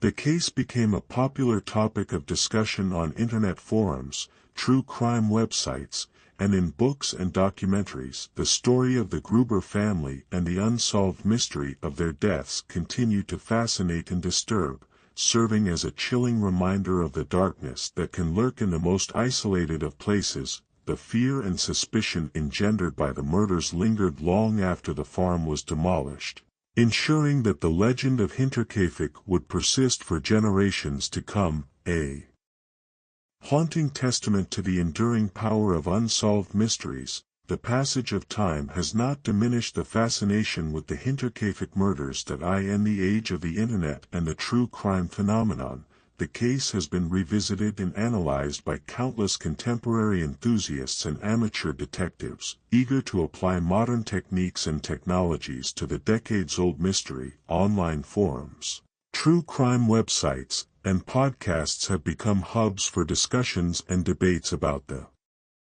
Hinterkaifeck murders. These platforms allow individuals from around the world to share their theories, analyze the available evidence, and collaborate in the search for answers. The collective intelligence of these online communities has brought new perspectives and insights to the case, challenging old assumptions and uncovering previously overlooked details. One of the key aspects of modern analysis is the application of new technologies to the old evidence, or rather, the lack thereof. While the original investigators were limited by the rudimentary forensic techniques of the 1920s, contemporary sleuths have access to a wide range of advanced tools, including digital imaging, DNA analysis, and crime scene reconstruction software. Unfortunately, the mishandling of the crime scene in 1922 and the subsequent destruction of the farm have severely limited the potential for new discoveries. There is little physical evidence remaining, and much of the original documentation has been lost or destroyed. However, some efforts have been made to re-examine the available evidence using modern techniques. For example, attempts have been made to enhance old photographs of the crime scene, hoping to uncover previously unseen details. Forensic anthropologists have analyzed the skeletal remains of the victims, seeking to determine the precise nature of their injuries and to reconstruct their faces in order to generate possible likenesses of the killer. Despite these efforts, the lack of concrete evidence continues to be a major obstacle. The passage of time has eroded any remaining traces of the killer, and the memories of witnesses have faded. The application of modern technology has provided some new insights, but it has not been enough to definitively solve the mystery. The contemporary analysis of the Hinterkaifeck murders serves as a reminder of the importance of proper crime scene investigation and the preservation of evidence. It also highlights the enduring power of unsolved mysteries and the human desire to seek answers, even in the face of seemingly insurmountable odds.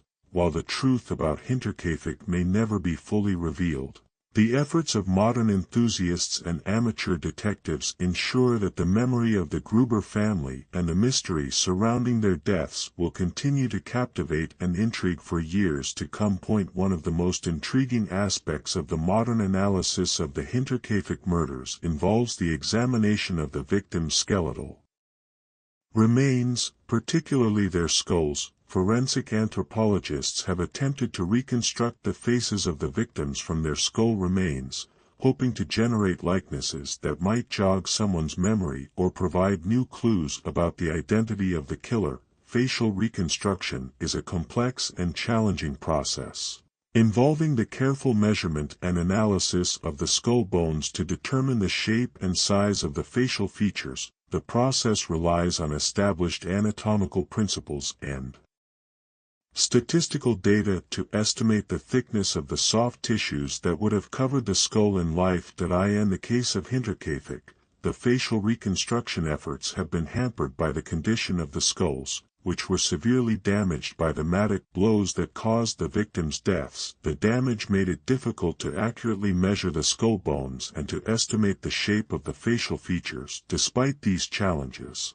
forensic anthropologists have been able to create some preliminary facial reconstructions, using both traditional sculpting techniques and computer-based modeling software. These reconstructions have been released to the public, hoping to generate new leads or to identify potential suspects. However, the facial reconstructions have had limited success in identifying the killer. The likenesses are necessarily approximations, and they may not accurately reflect the appearance of the victims in life. Furthermore, the passage of time has made it difficult to find individuals who might have known the victims or the killer. In addition to facial reconstruction, efforts have also been made to extract DNA from the skeletal remains. DNA analysis could potentially provide a definitive identification of the victims and could also be used to compare their DNA to that of potential suspects. However, the extraction of DNA from the Hinterkaifeck skulls has been a challenging process. The remains are over a century old, and they have been exposed to the elements for many years. This has resulted in the degradation of the DNA, making it difficult to obtain a usable sample. Despite these challenges, DNA analysis efforts are ongoing.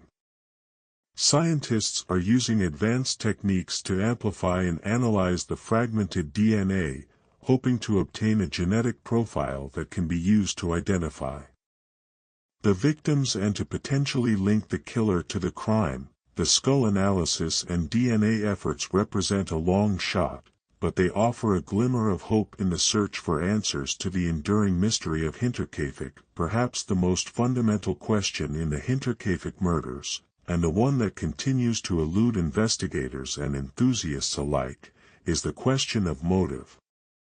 What drove someone to commit such a brutal and senseless act of violence against an entire family, including young children and a newly arrived maid? The absence of a clear motive deepens the mystery and makes it even more difficult to understand the killer's mindset and to identify potential suspects. Was it revenge, a long-held grudge that finally boiled over into violence? Was it jealousy, perhaps fueled by a romantic rivalry or a perceived slight? Was it greed, a desperate attempt to steal valuables or to gain control of the farm? Or was it something far more sinister, a manifestation of a deeply disturbed mind driven by impulses that defy rational explanation? The possibility of revenge cannot be ruled out. The Gruber family had a history of land disputes and feuds with their neighbors, and it is possible that someone harbored a deep-seated resentment towards them. The brutality of the murders could be seen as evidence of a personal vendetta, a desire to inflict maximum pain and suffering. Jealousy is another potential motive. Lorenz Schlittenbauer, a former suitor of Victoria Gruber, may have been driven by jealousy and rage after being rejected by her. Or perhaps Carl Gabriel, Victoria's presumed dead husband, returned from the war and was consumed by jealousy upon discovering that his wife had moved on with her life. Greed is a less likely, but still possible. Motive: the killer may have believed that the Gruber family possessed valuable assets, and they may have intended to rob them, only for the situation to escalate into violence. However, the fact that valuables were left untouched suggests that robbery was not the primary motive. The most unsettling possibility is that the murders were committed by someone with a deeply disturbed mind, someone driven by impulses that defy rational explanation. The premeditated nature of the crime, the strange occurrences that preceded the murders, and the act of caring for the animals after the killings all suggest a killer with a bizarre and unsettling psychological profile. Ultimately, the absence of a clear motive remains one of the most frustrating and perplexing aspects of the Hinterkaifeck murders. It leaves open the possibility that the killer was someone completely unknown to the family, someone driven by a motive that has never been uncovered. The elusiveness of the motive only serves to deepen the mystery and to ensure that the legend of Hinterkaifeck will continue to haunt for generations to come. The lack of a why makes it even more terrifying. The Hinterkaifeck murders stand as one of Germany's most baffling and enduring unsolved crimes, a testament to the limitations of early 20th century forensics and the enduring power of mystery to captivate the human imagination. Despite decades of investigations, theories, and speculation, the identity of the killer and the motive behind the murders remain unknown. The mishandling of the crime scene in 1922, coupled with the lack of advanced forensic techniques, meant that crucial evidence was likely lost or contaminated. The reliance on unreliable witness testimony and the passage of time further complicated the investigation, making it nearly impossible to piece together a definitive account of what happened on that fateful night. The Hinterkaifeck case serves as a stark reminder of the importance of proper crime scene investigation and the preservation of evidence. In the modern era, forensic science has made tremendous strides, allowing investigators to analyze trace evidence, extract DNA, and reconstruct crime scenes with unprecedented accuracy. However, these advancements came too late for the Gruber family. Maria Baumgartner: the unsolved nature of the Hinterkaifeck murders has contributed to the case's enduring appeal. The lack of closure allows for endless speculation and theorizing, as true crime enthusiasts and amateur detectives continue to pore over the available evidence, searching for clues that might have been overlooked. The mystery of Hinterkaifeck has become a puzzle that continues to challenge and intrigue, reminder that some secrets may never be fully revealed. The case also serves as a cautionary tale about the darkness that can lurk in the most isolated of places. The Gruber family lived a simple, rural life, far removed from the bustling cities and the prying eyes of the outside world. Yet, they were not immune to the forces of evil, and their lives were tragically cut short by a killer who has never been brought to justice. The legacy of Hinterkaifeck is one of fear, suspicion, and unanswered questions. The memory of the Gruber family and the mystery surrounding their deaths continue to haunt the local community and to fascinate people around the world.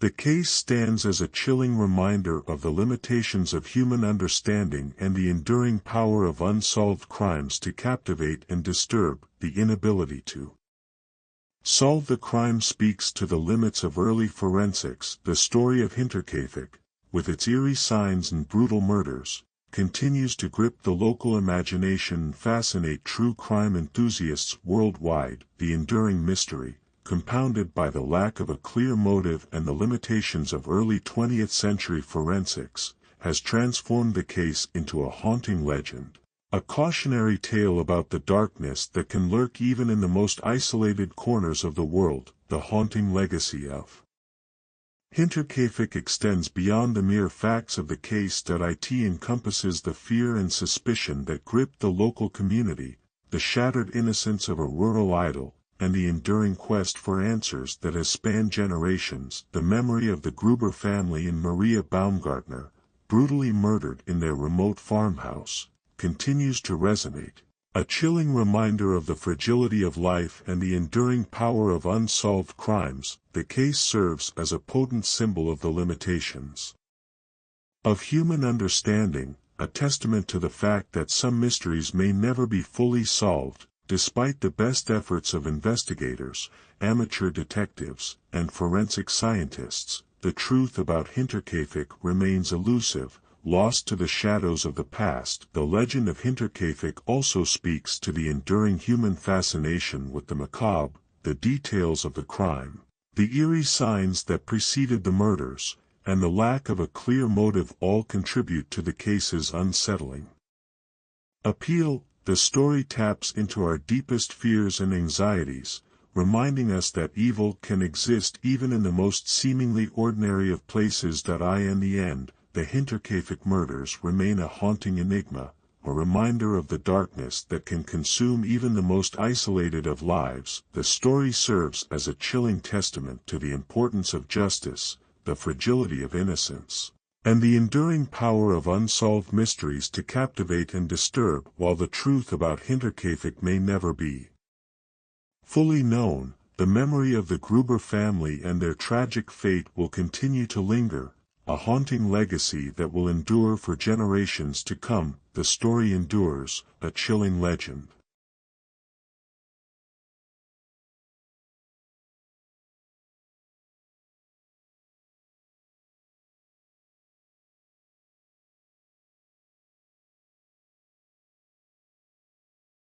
New Orleans, 1918. The city throbbed with a nervous energy, a cocktail of relief and unease that only a world war's end could brew. The muddy Mississippi River snaked its way through the heart of Louisiana, a constant reminder of the city's vital connection to the world, and its vulnerability to the forces beyond its control. Victory bells had rung, soldiers were trickling home, but the celebrations felt muted, overshadowed by the influenza pandemic that was still cutting a swathe through communities. Death, it seemed, lingered in the air, a palpable presence that made the city ripe for something darker. The war had exacerbated existing social fault lines. Racial tensions, always simmering beneath the surface, were now threatening to boil over. Black Americans, many of whom had served their country bravely in Europe, returned home to a society that refused to acknowledge their sacrifices or grant them equal rights. The promise of a better future felt like a cruel joke, fueling resentment and unrest. The Jim Crow South remained firmly entrenched, a constant source of injustice and humiliation. Adding to this volatile mix was the influx of immigrants, particularly Italians, who had sought a new life in the burgeoning American South. They often faced prejudice and discrimination, becoming scapegoats for the city's economic woes. Whispers of the mafia, the shadowy criminal organization, added another layer of intrigue and fear. The Italian community, already struggling to assimilate, found itself increasingly isolated and distrusted. Yet, amidst the social unrest and lingering anxieties, a vibrant new sound was emerging from the city's underbelly. Jazz, born in the black communities of New Orleans. This improvisational, soulful music was a rebellion against the rigid structures of traditional European music. It was the sound of freedom, of expression, of a generation eager to break free from the constraints of the past. In the smoky backrooms of Storyville, the city's red light district, and in the dance halls of the French Quarter, jazz music pulsed with life, a counterpoint to the city's darker undercurrents. It was a music that both celebrated life and mourned its losses, a perfect reflection of the city's complex soul. This vibrant, chaotic, and often contradictory atmosphere formed the backdrop for the terror that was about to unfold. The city, already on edge, was about to be plunged into darkness by a killer who would exploit its fears and vulnerabilities, leaving behind a trail of blood and unanswered questions. The Axeman of New Orleans was about to make his gruesome debut, forever etching his name into the city's history, a chilling reminder of the darkness that can lurk beneath the surface of even the most vibrant and seemingly carefree places. The music played on, but a discordant note was about to be introduced. One that would forever haunt the streets of New Orleans. The discordant note struck on the night of May 23, 1918. Wasn't a bum note from a trumpet or a sour chord from a piano, but something far more sinister. Joseph Maggio, an Italian grocer, and his wife, Catherine, were asleep in their apartment above their store on Upperline Street. The city, still swaying to the rhythm of its anxieties, was about to be jolted awake by a nightmare. The details of the crime scene were horrifying.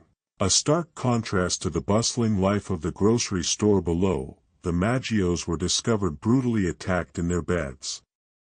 Their heads cleaved open with what appeared to be an axe. The scene was a maelstrom of blood and splintered wood, a tableau of unimaginable violence. Catherine's throat had also been slashed with a razor. The initial shock quickly morphed into paralyzing fear. This wasn't a robbery gone wrong.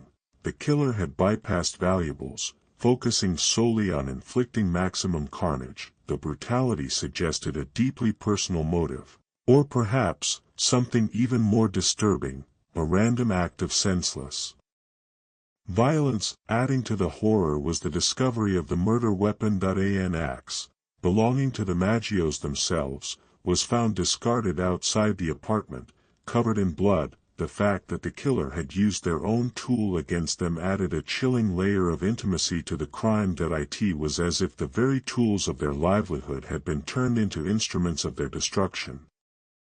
News of the murders spread like wildfire through the city. The newspapers, already filled with stories of war and disease, now had a new horror to report. Headlines screamed of the Axeman, a moniker that instantly captured the public's imagination and fueled their fears. People locked their doors and windows, their sense of security shattered. The vibrant streets of New Orleans suddenly felt menacing, the shadows alive with unseen threats. The police investigation began immediately, but the crime scene offered few clues. There were no signs of forced entry, suggesting that the killer may have been known to the Maggios, or that they had somehow gained access to the apartment undetected. The lack of witnesses further complicated the investigation. The residents of Upperline Street, already wary of outsiders, clammed up, their silence fueled by fear and suspicion. The Italian community, already facing prejudice, found itself under increased scrutiny. Whispers of mafia involvement began to circulate, fueled by stereotypes and the inherent mystery surrounding the organization. While the police investigated all possible leads, the focus on the Italian community created a climate of distrust and resentment, further isolating a group already struggling to find its place in the city. The Maggio murders were more than just a brutal crime. They were a catalyst for the city's deepest fears and prejudices. The Axeman had tapped into the existing anxieties, turning New Orleans into a pressure cooker of suspicion and paranoia. The sound of jazz, once a symbol of freedom and expression, now seemed to be drowned out by the whispers of fear, the dread of what might happen next. The city held its breath, waiting for the next strike, the next descent into darkness. The pressure on the New Orleans Police Department was immense. The public, terrified and demanding answers, clamored for swift justice. Every shadow seemed to conceal a potential suspect. Every creak in the night sounded like the swing of an axe. The newspapers fueled the frenzy, their headlines screaming for the Axeman's capture, adding to the already mounting pressure on the investigators. Initial theories centered heavily on the Italian community. The mafia, with its reputation for violence and its shadowy presence in New Orleans, became a prime suspect in the public's eye. And consequently, in the eyes of some investigators, the fact that the Maggios were Italian grocers only strengthened this suspicion. Detectives delved into the family's business dealings, scrutinizing their associates and looking for any connections to organized crime. Numerous Italian immigrants were brought in for questioning, their homes were searched, their lives dissected, their every move scrutinized. The police were looking for any hint of a motive, any connection to the mafia, any sign of guilt. However, these investigations yielded little concrete evidence. The language barrier proved to be a significant obstacle, as did the community's reluctance to cooperate with the authorities, fueled by fear and distrust. One early suspect was the Maggio's neighbor, a man with a history of petty crime and a known dislike for Joseph Maggio. That he was questioned extensively, and his alibi was thoroughly investigated.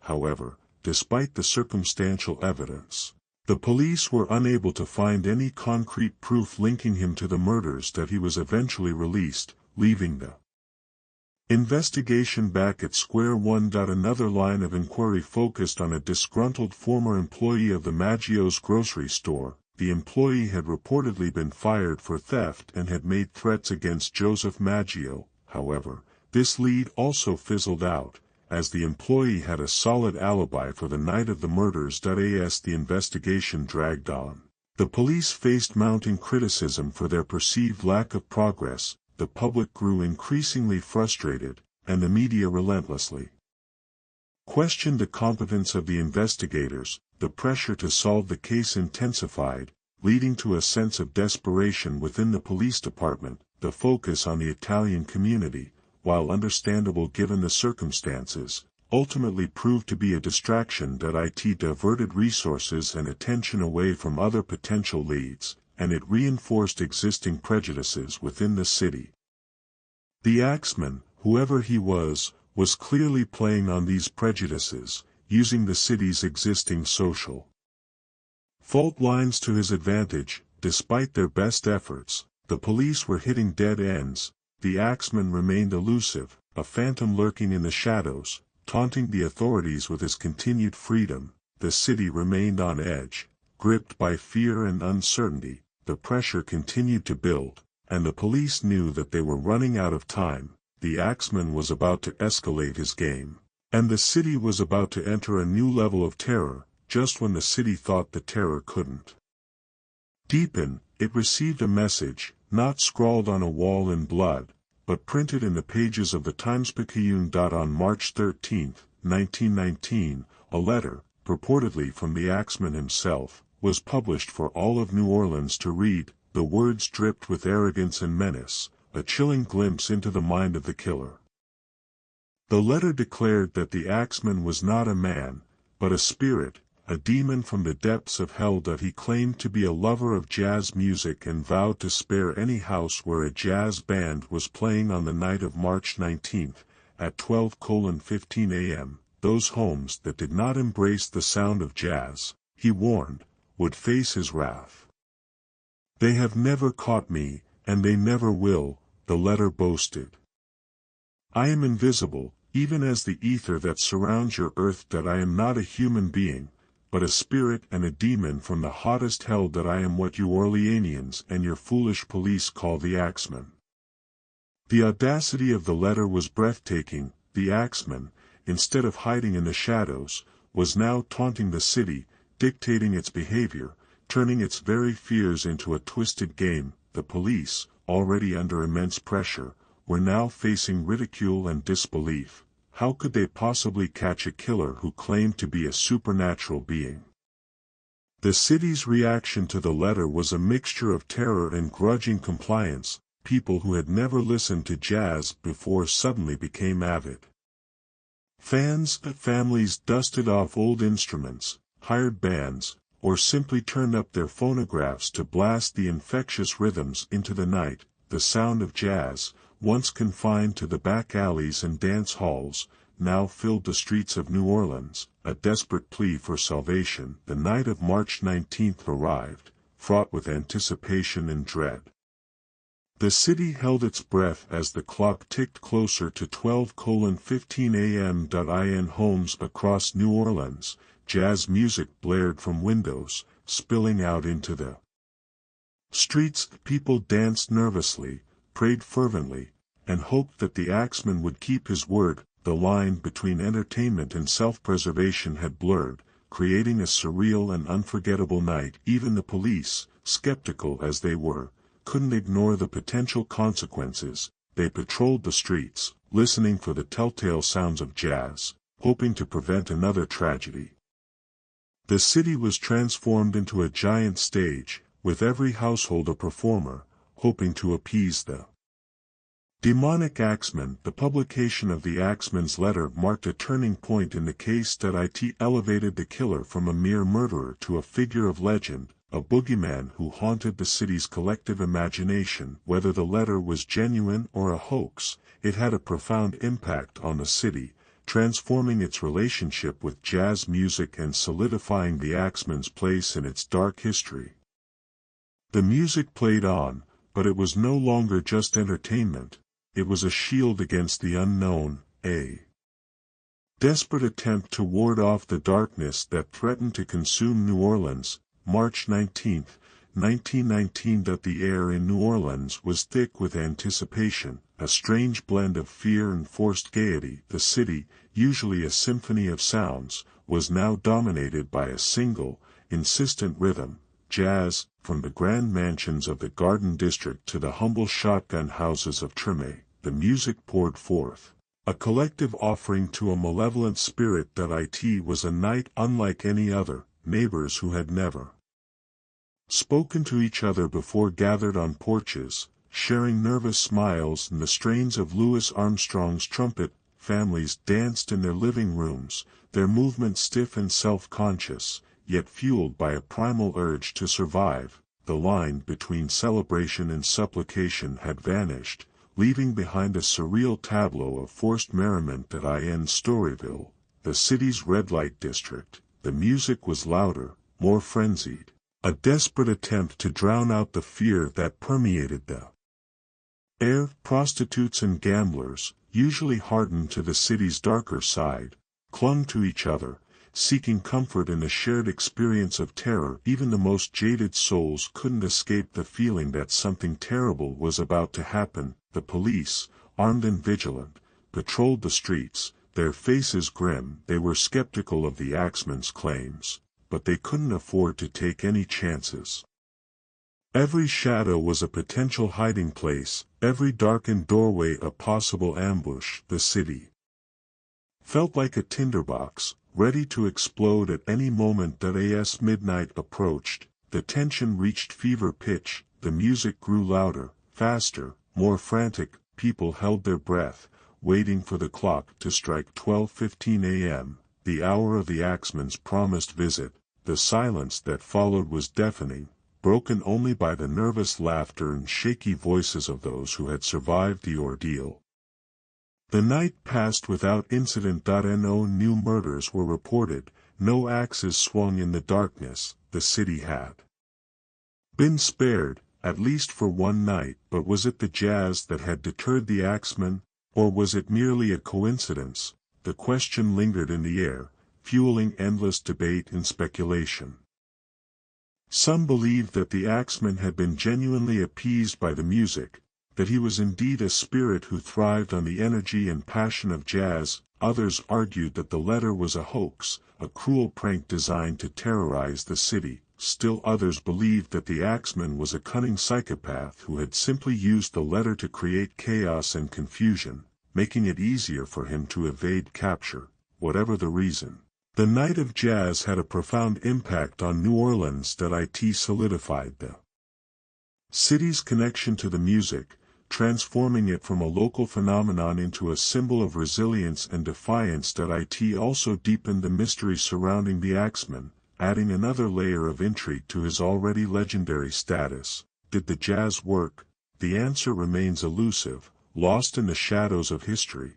But one thing is certain: on that night, New Orleans found a way to unite in the face of terror, using the power of music to confront the darkness that threatened to consume it. Whether it was a genuine act of appeasement or a mere stroke of luck, the night of jazz became a defining moment in the city's history, a testament to its enduring spirit and its unwavering love of music. The brief respite offered by the night of jazz proved to be just that, brief. The axeman did not vanish into the ether, as he had claimed. That he was still out there, lurking in the shadows, and he was about to prove that his reign of terror was far from over. The attacks resumed, but with a chilling randomness that further fueled the city's paranoia. The victims were no longer confined to a specific ethnic group or social class. the axeman seemed to be striking at random, choosing his targets with a callous disregard for logic or reason. One of the victims was Louis Bessumer, a shop owner who was attacked in his apartment above his store. He survived the attack, but his mistress, Anna Lowe, was killed. Bessumer's survival, while fortunate, only added to the confusion. Why had the axeman spared him but killed his mistress? What was the motive behind this senseless act of violence? Another victim was Steve Boca, another grocer, who was attacked in his bedroom. He managed to fight off the axeman, but was severely injured. Again, the randomness of the attack baffled investigators. Boca was not Italian, nor did he have any known enemies. He was simply an ordinary man who had become a victim of the axeman's unpredictable rage. The lack of a discernible pattern made it impossible for the police to predict who would be targeted next. Every household became a potential victim, every resident a possible target. The fear was palpable, a constant undercurrent in the city's daily life. People looked at their neighbors with suspicion, wondering if they might be harboring a secret, a motive for becoming the axeman's next victim. The axeman's apparent disregard for social class or ethnicity was particularly unsettling. He attacked wealthy families in the Garden District as well as poor families in the poorer neighborhoods. He targeted white residents and black residents, men and women, young and old. It seemed that no one was safe. This randomness fueled a sense of utter helplessness. If there was no rhyme or reason to the attacks, how could anyone possibly protect themselves? The police were overwhelmed, their resources stretched thin. They increased patrols, offered rewards for information, and urged residents to take precautions, but nothing seemed to deter the axeman. The attacks continued. Sporadically, a chilling reminder that the city was still at the mercy of a madman. Each new incident reignited the fear and paranoia, eroding the sense of community and trust that had once defined New Orleans. The axeman had succeeded in turning the city against itself, creating an atmosphere of suspicion and distrust. The question that haunted every resident was simple: who was next? And what could they do to prevent themselves from becoming the axeman's next victim? The answer, it seemed, was nothing. The axeman was a force of nature, an unstoppable wave of violence that threatened to engulf the entire city. Behind the headlines and the public outcry, a dedicated team of detectives worked tirelessly, battling against the odds to bring the axeman to justice. These men, often working long hours with limited resources, were the unsung heroes of the investigation, determined to solve the seemingly unsolvable case. Among them was Detective John D'Antonio, a seasoned investigator known for his meticulous attention to detail and his unwavering dedication to the truth. He pored over crime scene photos, interviewed witnesses, and chased down every lead, no matter how improbable it seemed. D'Antonio believed that the key to catching the axeman lay in understanding his psychology, in deciphering the twisted logic that drove his actions. Another key figure was Detective Frank Mooney, a younger, more progressive investigator who embraced new techniques, including early attempts at criminal profiling. Mooney studied the axeman's crimes, looking for patterns and commonalities that might reveal his personality and motivations. He theorized that the axeman was likely a loner, someone who felt alienated and marginalized by society. He also believed that the axeman was likely motivated by a deep-seated rage, a desire to punish the world for his perceived injustices. However, the challenges they faced were immense. The axeman's randomness made it difficult to predict his next move or to narrow down the list of potential suspects. The lack of forensic evidence further hampered the investigation. In the early 20th century, crime scene investigation was still in its infancy, and detectives relied heavily on eyewitness testimony and circumstantial evidence, both of which were often unreliable. The growing frustration within the police department was palpable. The detectives felt like they were chasing a ghost, a phantom who could strike at any time, leaving behind a trail of blood and unanswered questions. The pressure from the public and the media only intensified their frustration, making it even more difficult to focus on the task at hand. Despite the challenges, the detectives refused to give up. They continued to investigate, to analyze, to theorize, hoping to find a breakthrough that would lead them to the Axeman. They consulted with psychiatrists, seeking insights into the mind of a killer. They studied historical cases of unsolved murders, looking for parallels and clues. The detectives also faced internal conflicts. Some favored traditional methods of investigation, while others embraced the new techniques of criminal profiling. These disagreements often led to friction within the department, further complicating the investigation.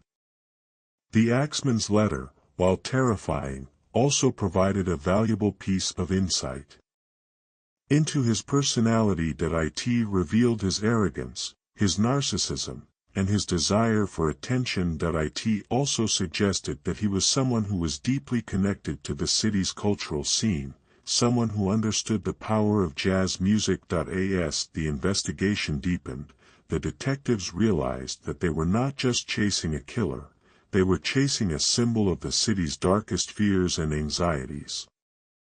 The Axeman had become a manifestation of the city's collective unconscious, a reflection of its hidden prejudices and its unresolved social tensions.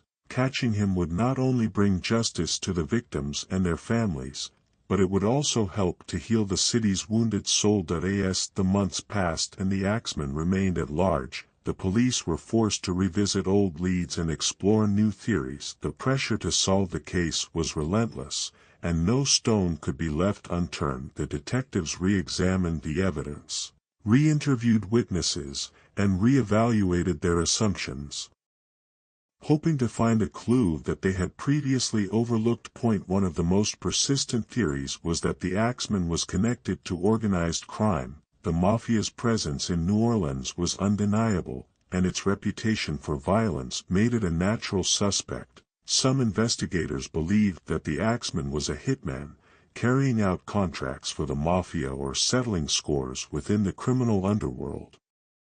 However, this theory was difficult to prove, as the Mafia operated in secrecy, and witnesses were often reluctant to cooperate with the authorities. Another theory focused on the possibility of personal vendettas. Perhaps the Axeman was targeting individuals who had wronged him in some way, seeking revenge for past grievances. This theory was supported by the fact that some of the victims had known enemies or had been involved in disputes with others. However, the randomness of the attacks made it difficult to identify a common thread or a unifying motive. A third theory centered on the idea that the Axeman was a mentally disturbed individual, someone suffering from a severe psychological disorder that drove him to commit acts of violence. This theory was supported by the Axeman's bizarre letter, which suggested a detachment from reality and a belief in supernatural forces. Some investigators consulted with psychiatrists,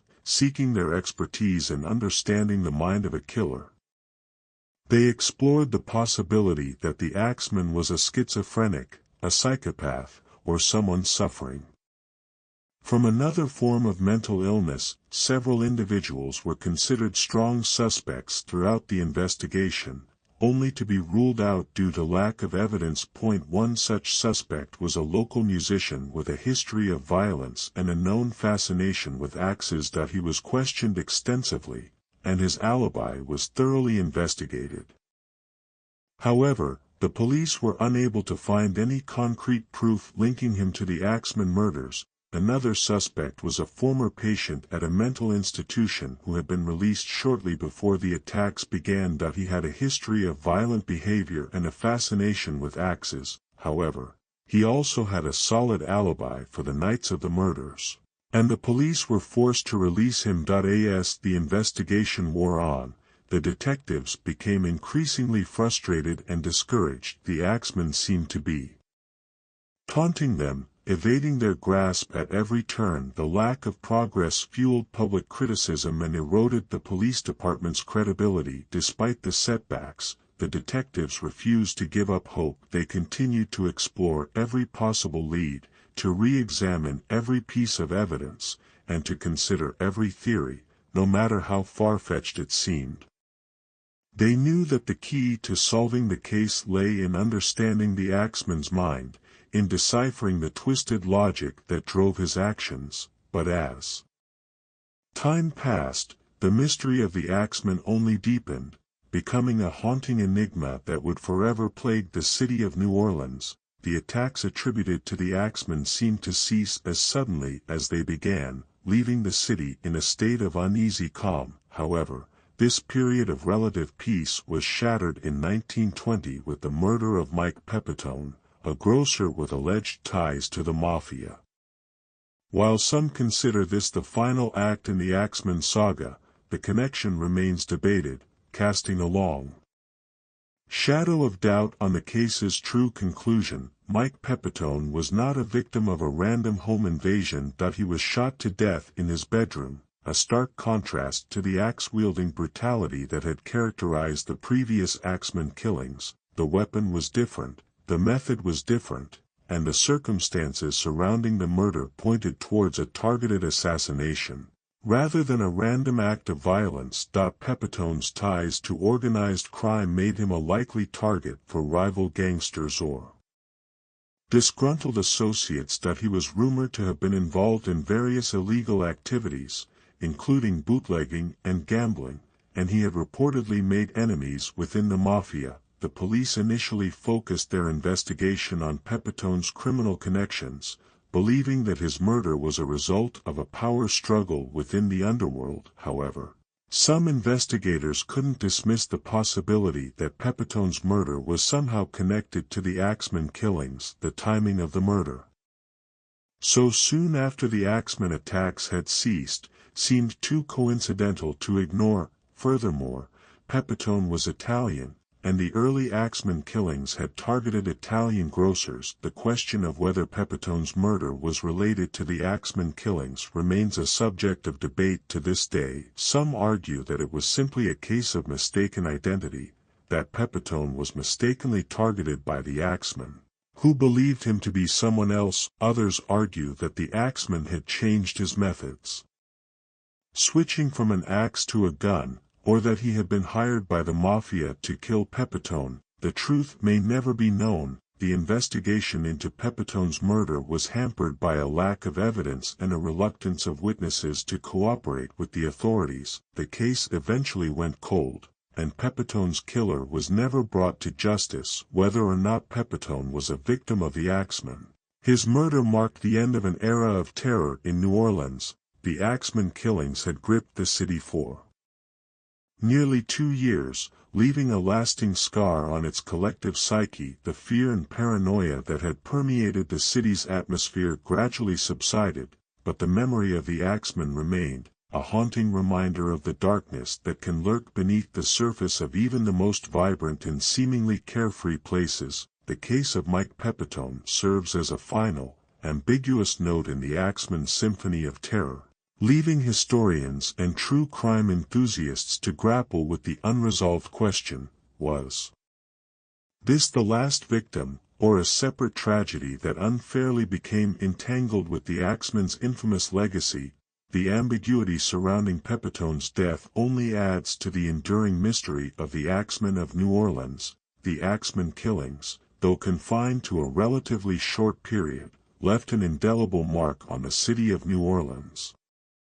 The fear and paranoia that gripped the city during those dark days lingered long after the attacks ceased, shaping its culture and influencing its collective memory. The unsolved nature of the crimes only added to the mystique, transforming the Axeman from a mere murderer into a legendary figure, a boogeyman who continues to haunt the city's imagination. The impact on the Italian community was particularly profound.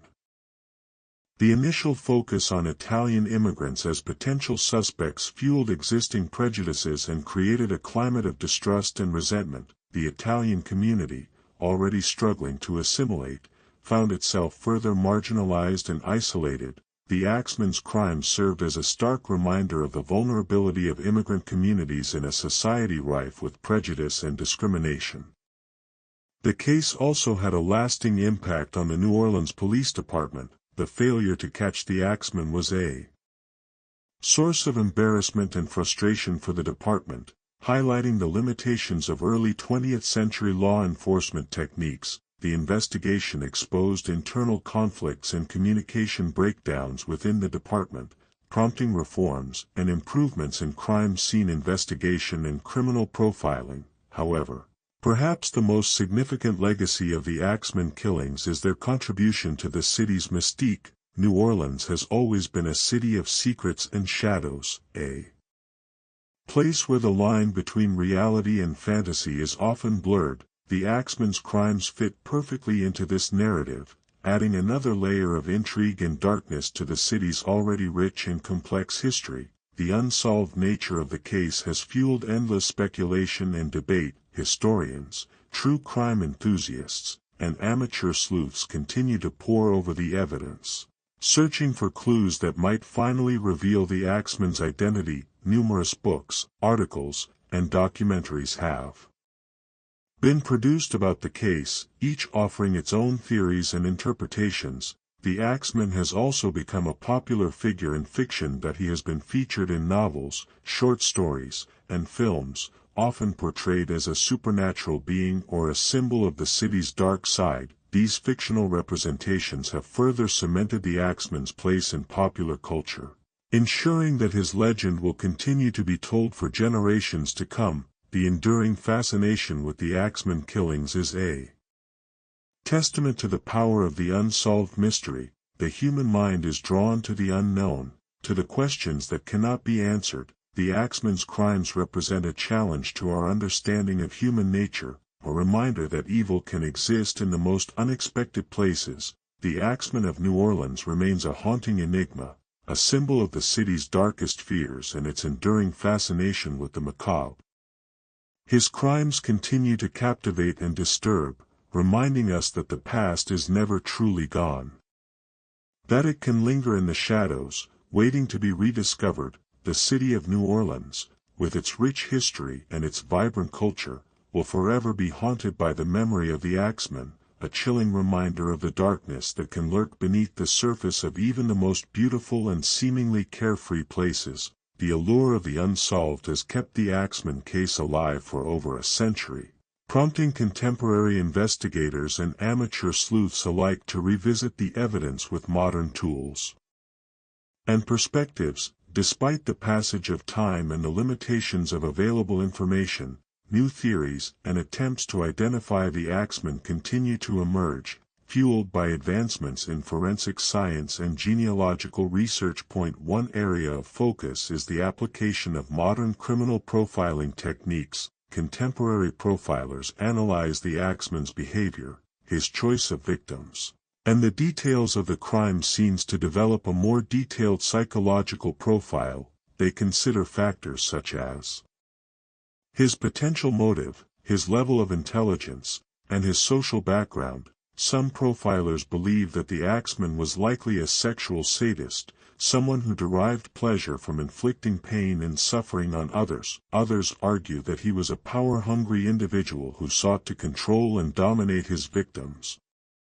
Another avenue of investigation involves the use of genealogical research. By tracing the family trees of potential suspects, researchers hope to uncover connections to the victims or to identify individuals who may have had a motive for committing the crimes. This approach is particularly challenging, as many of the records from that era are incomplete or inaccurate. However, advancements in DNA technology and online genealogical databases have made it possible to trace ancestry with greater accuracy than ever before. Unfortunately, the lack of physical evidence has hampered efforts to use modern forensic techniques to solve the case. The crime scenes were not properly preserved, and many of the key pieces of evidence have been lost or destroyed over time. However, some researchers have explored the possibility of using advanced imaging techniques to analyze crime scene photos, hoping to uncover clues that were missed by the original investigators. One of the most intriguing contemporary theories involves the possibility that the Axeman was a woman.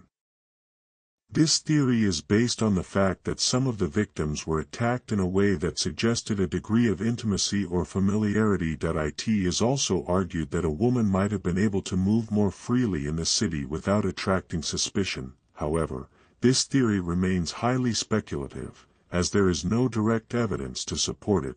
Despite the challenges, the pursuit of the Axeman continues, driven by a desire to bring closure to the victims' families and to solve one of the most enduring mysteries in New Orleans history. The application of modern techniques and perspectives offers a glimmer of hope that the truth may one day be revealed. Even after so many years, the Axeman may have evaded justice in his own time, but the determination to solve his crimes remains unwavering, a testament to the enduring power of the human spirit and the pursuit of truth. The hope remains that someday, the name of the Axeman will finally be known, and the city of New Orleans can finally lay this ghost to rest. The Axeman's legacy extends far beyond the true crime annals, permeating popular culture and solidifying his status as a chilling figure in the collective imagination. His story, a blend of historical fact and urban legend, has proven irresistible to writers, filmmakers, and television producers, who have drawn inspiration from the Axeman's crimes to create compelling works of fiction. In literature, the Axeman has appeared in various forms, ranging from historical novels to horror stories. Some authors have attempted to recreate the events of 1918 to 1919 with historical accuracy, while others have taken creative liberties, portraying the Axeman as a supernatural entity or a symbol of the city's dark secrets. These fictionalized accounts often explore the themes of fear, paranoia, and social unrest that characterized New Orleans during the Axeman's reign of terror. The Axeman has also made numerous appearances on the silver screen. In some films, he is depicted as a shadowy figure lurking in the background, a menacing presence that adds to the atmosphere of dread and suspense. In others, he is a more central character, a complex and conflicted individual driven by a dark and twisted motive. These cinematic portrayals often highlight the brutality of the Axeman's crimes, while also exploring the psychological impact of his actions on the city and its residents. Television has also embraced the Axeman legend. He has been featured in true crime documentaries, which attempt to unravel the mystery of his identity and to analyze the impact of his crimes. He has also appeared in fictional television series, often as a recurring villain or a source of inspiration for other characters. These television adaptations often emphasize the historical context of the Axeman's crimes, exploring the social, economic, and political factors that contributed to his rise to infamy. The Axeman's enduring presence in popular culture is a testament to the power of the unsolved mystery. His crimes represent a challenge to our understanding of human nature, a reminder that evil can exist in the most unexpected places. His story is also a reflection of the city of New Orleans, a place where the line between reality and fantasy is often blurred, where the past is always present, and where the darkness can lurk beneath the surface of even the most vibrant and seemingly carefree places. By appearing in books, movies, and TV shows, the Axeman has transitioned from a regional terror to a global boogeyman, his name whispered in the same breath as Jack the Ripper and other infamous, unsolved cases. He represents not just a single series of murders, but the universal fear of the unknown, the vulnerability of the home, and the seductive darkness that can reside within the human heart. The Axeman story is more than just a true crime tale, it's a cautionary legend, forever etched into the cultural landscape. The Axeman of New Orleans, the name itself conjures images of shadowy streets, flickering gas lamps, and the haunting sounds of jazz music drifting through the night. More than a century after his reign of terror, the Axeman remains an enigma, a chilling reminder of the darkness that can lurk beneath the surface of even the most vibrant and seemingly carefree places. the enduring mystery of the Axeman is what continues to captivate and haunt New Orleans. The unsolved nature of the crimes allows for endless speculation and debate, inviting each generation to grapple with the unanswered questions and to create their own interpretations of the events. Was he a mafia hitman, a deranged madman, a supernatural entity? The lack of a definitive answer ensures that the Axeman's story will continue to be told and retold for generations to come. The cultural significance of the Axeman killings cannot be overstated.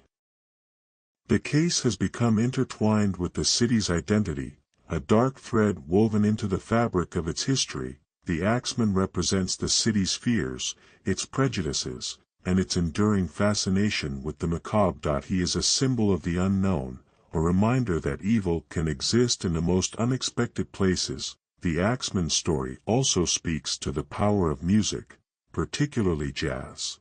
As a source of solace and defiance in the face of adversity, the city's collective embrace of jazz on the night of March 19, 1919, was a remarkable act of unity and resilience, a testament to the human spirit's ability to find hope and beauty even in the darkest of times. The Axeman killings also serve as a cautionary tale about the dangers of prejudice and social unrest. The initial focus on the Italian community as potential suspects highlights the vulnerability of immigrant communities in a society rife with discrimination. The case reminds us of the importance of challenging stereotypes and of promoting understanding and tolerance. Ultimately, the Axeman of New Orleans is a reminder that the past is never truly gone. His crimes continue to resonate, haunting the city's collective memory and inspiring new generations of writers, filmmakers, and true crime enthusiasts. The mystery of his identity may never be solved, but his story will continue to be told, a chilling reminder of the darkness that can lurk beneath the surface of even the most vibrant and seemingly carefree places. So, as the jazz music fades and the shadows lengthen, remember the story of the Axeman of New Orleans. Remember the fear, the paranoia, and the unwavering determination to find justice. And remember that even in the heart of one of the world's most vibrant cities, darkness can always find a way to creep in, leaving behind a legacy of mystery and intrigue that will endure for generations to come. The Axeman's tale serves as a chilling testament to the enduring power of the unknown, forever etched in the cultural landscape of New Orleans.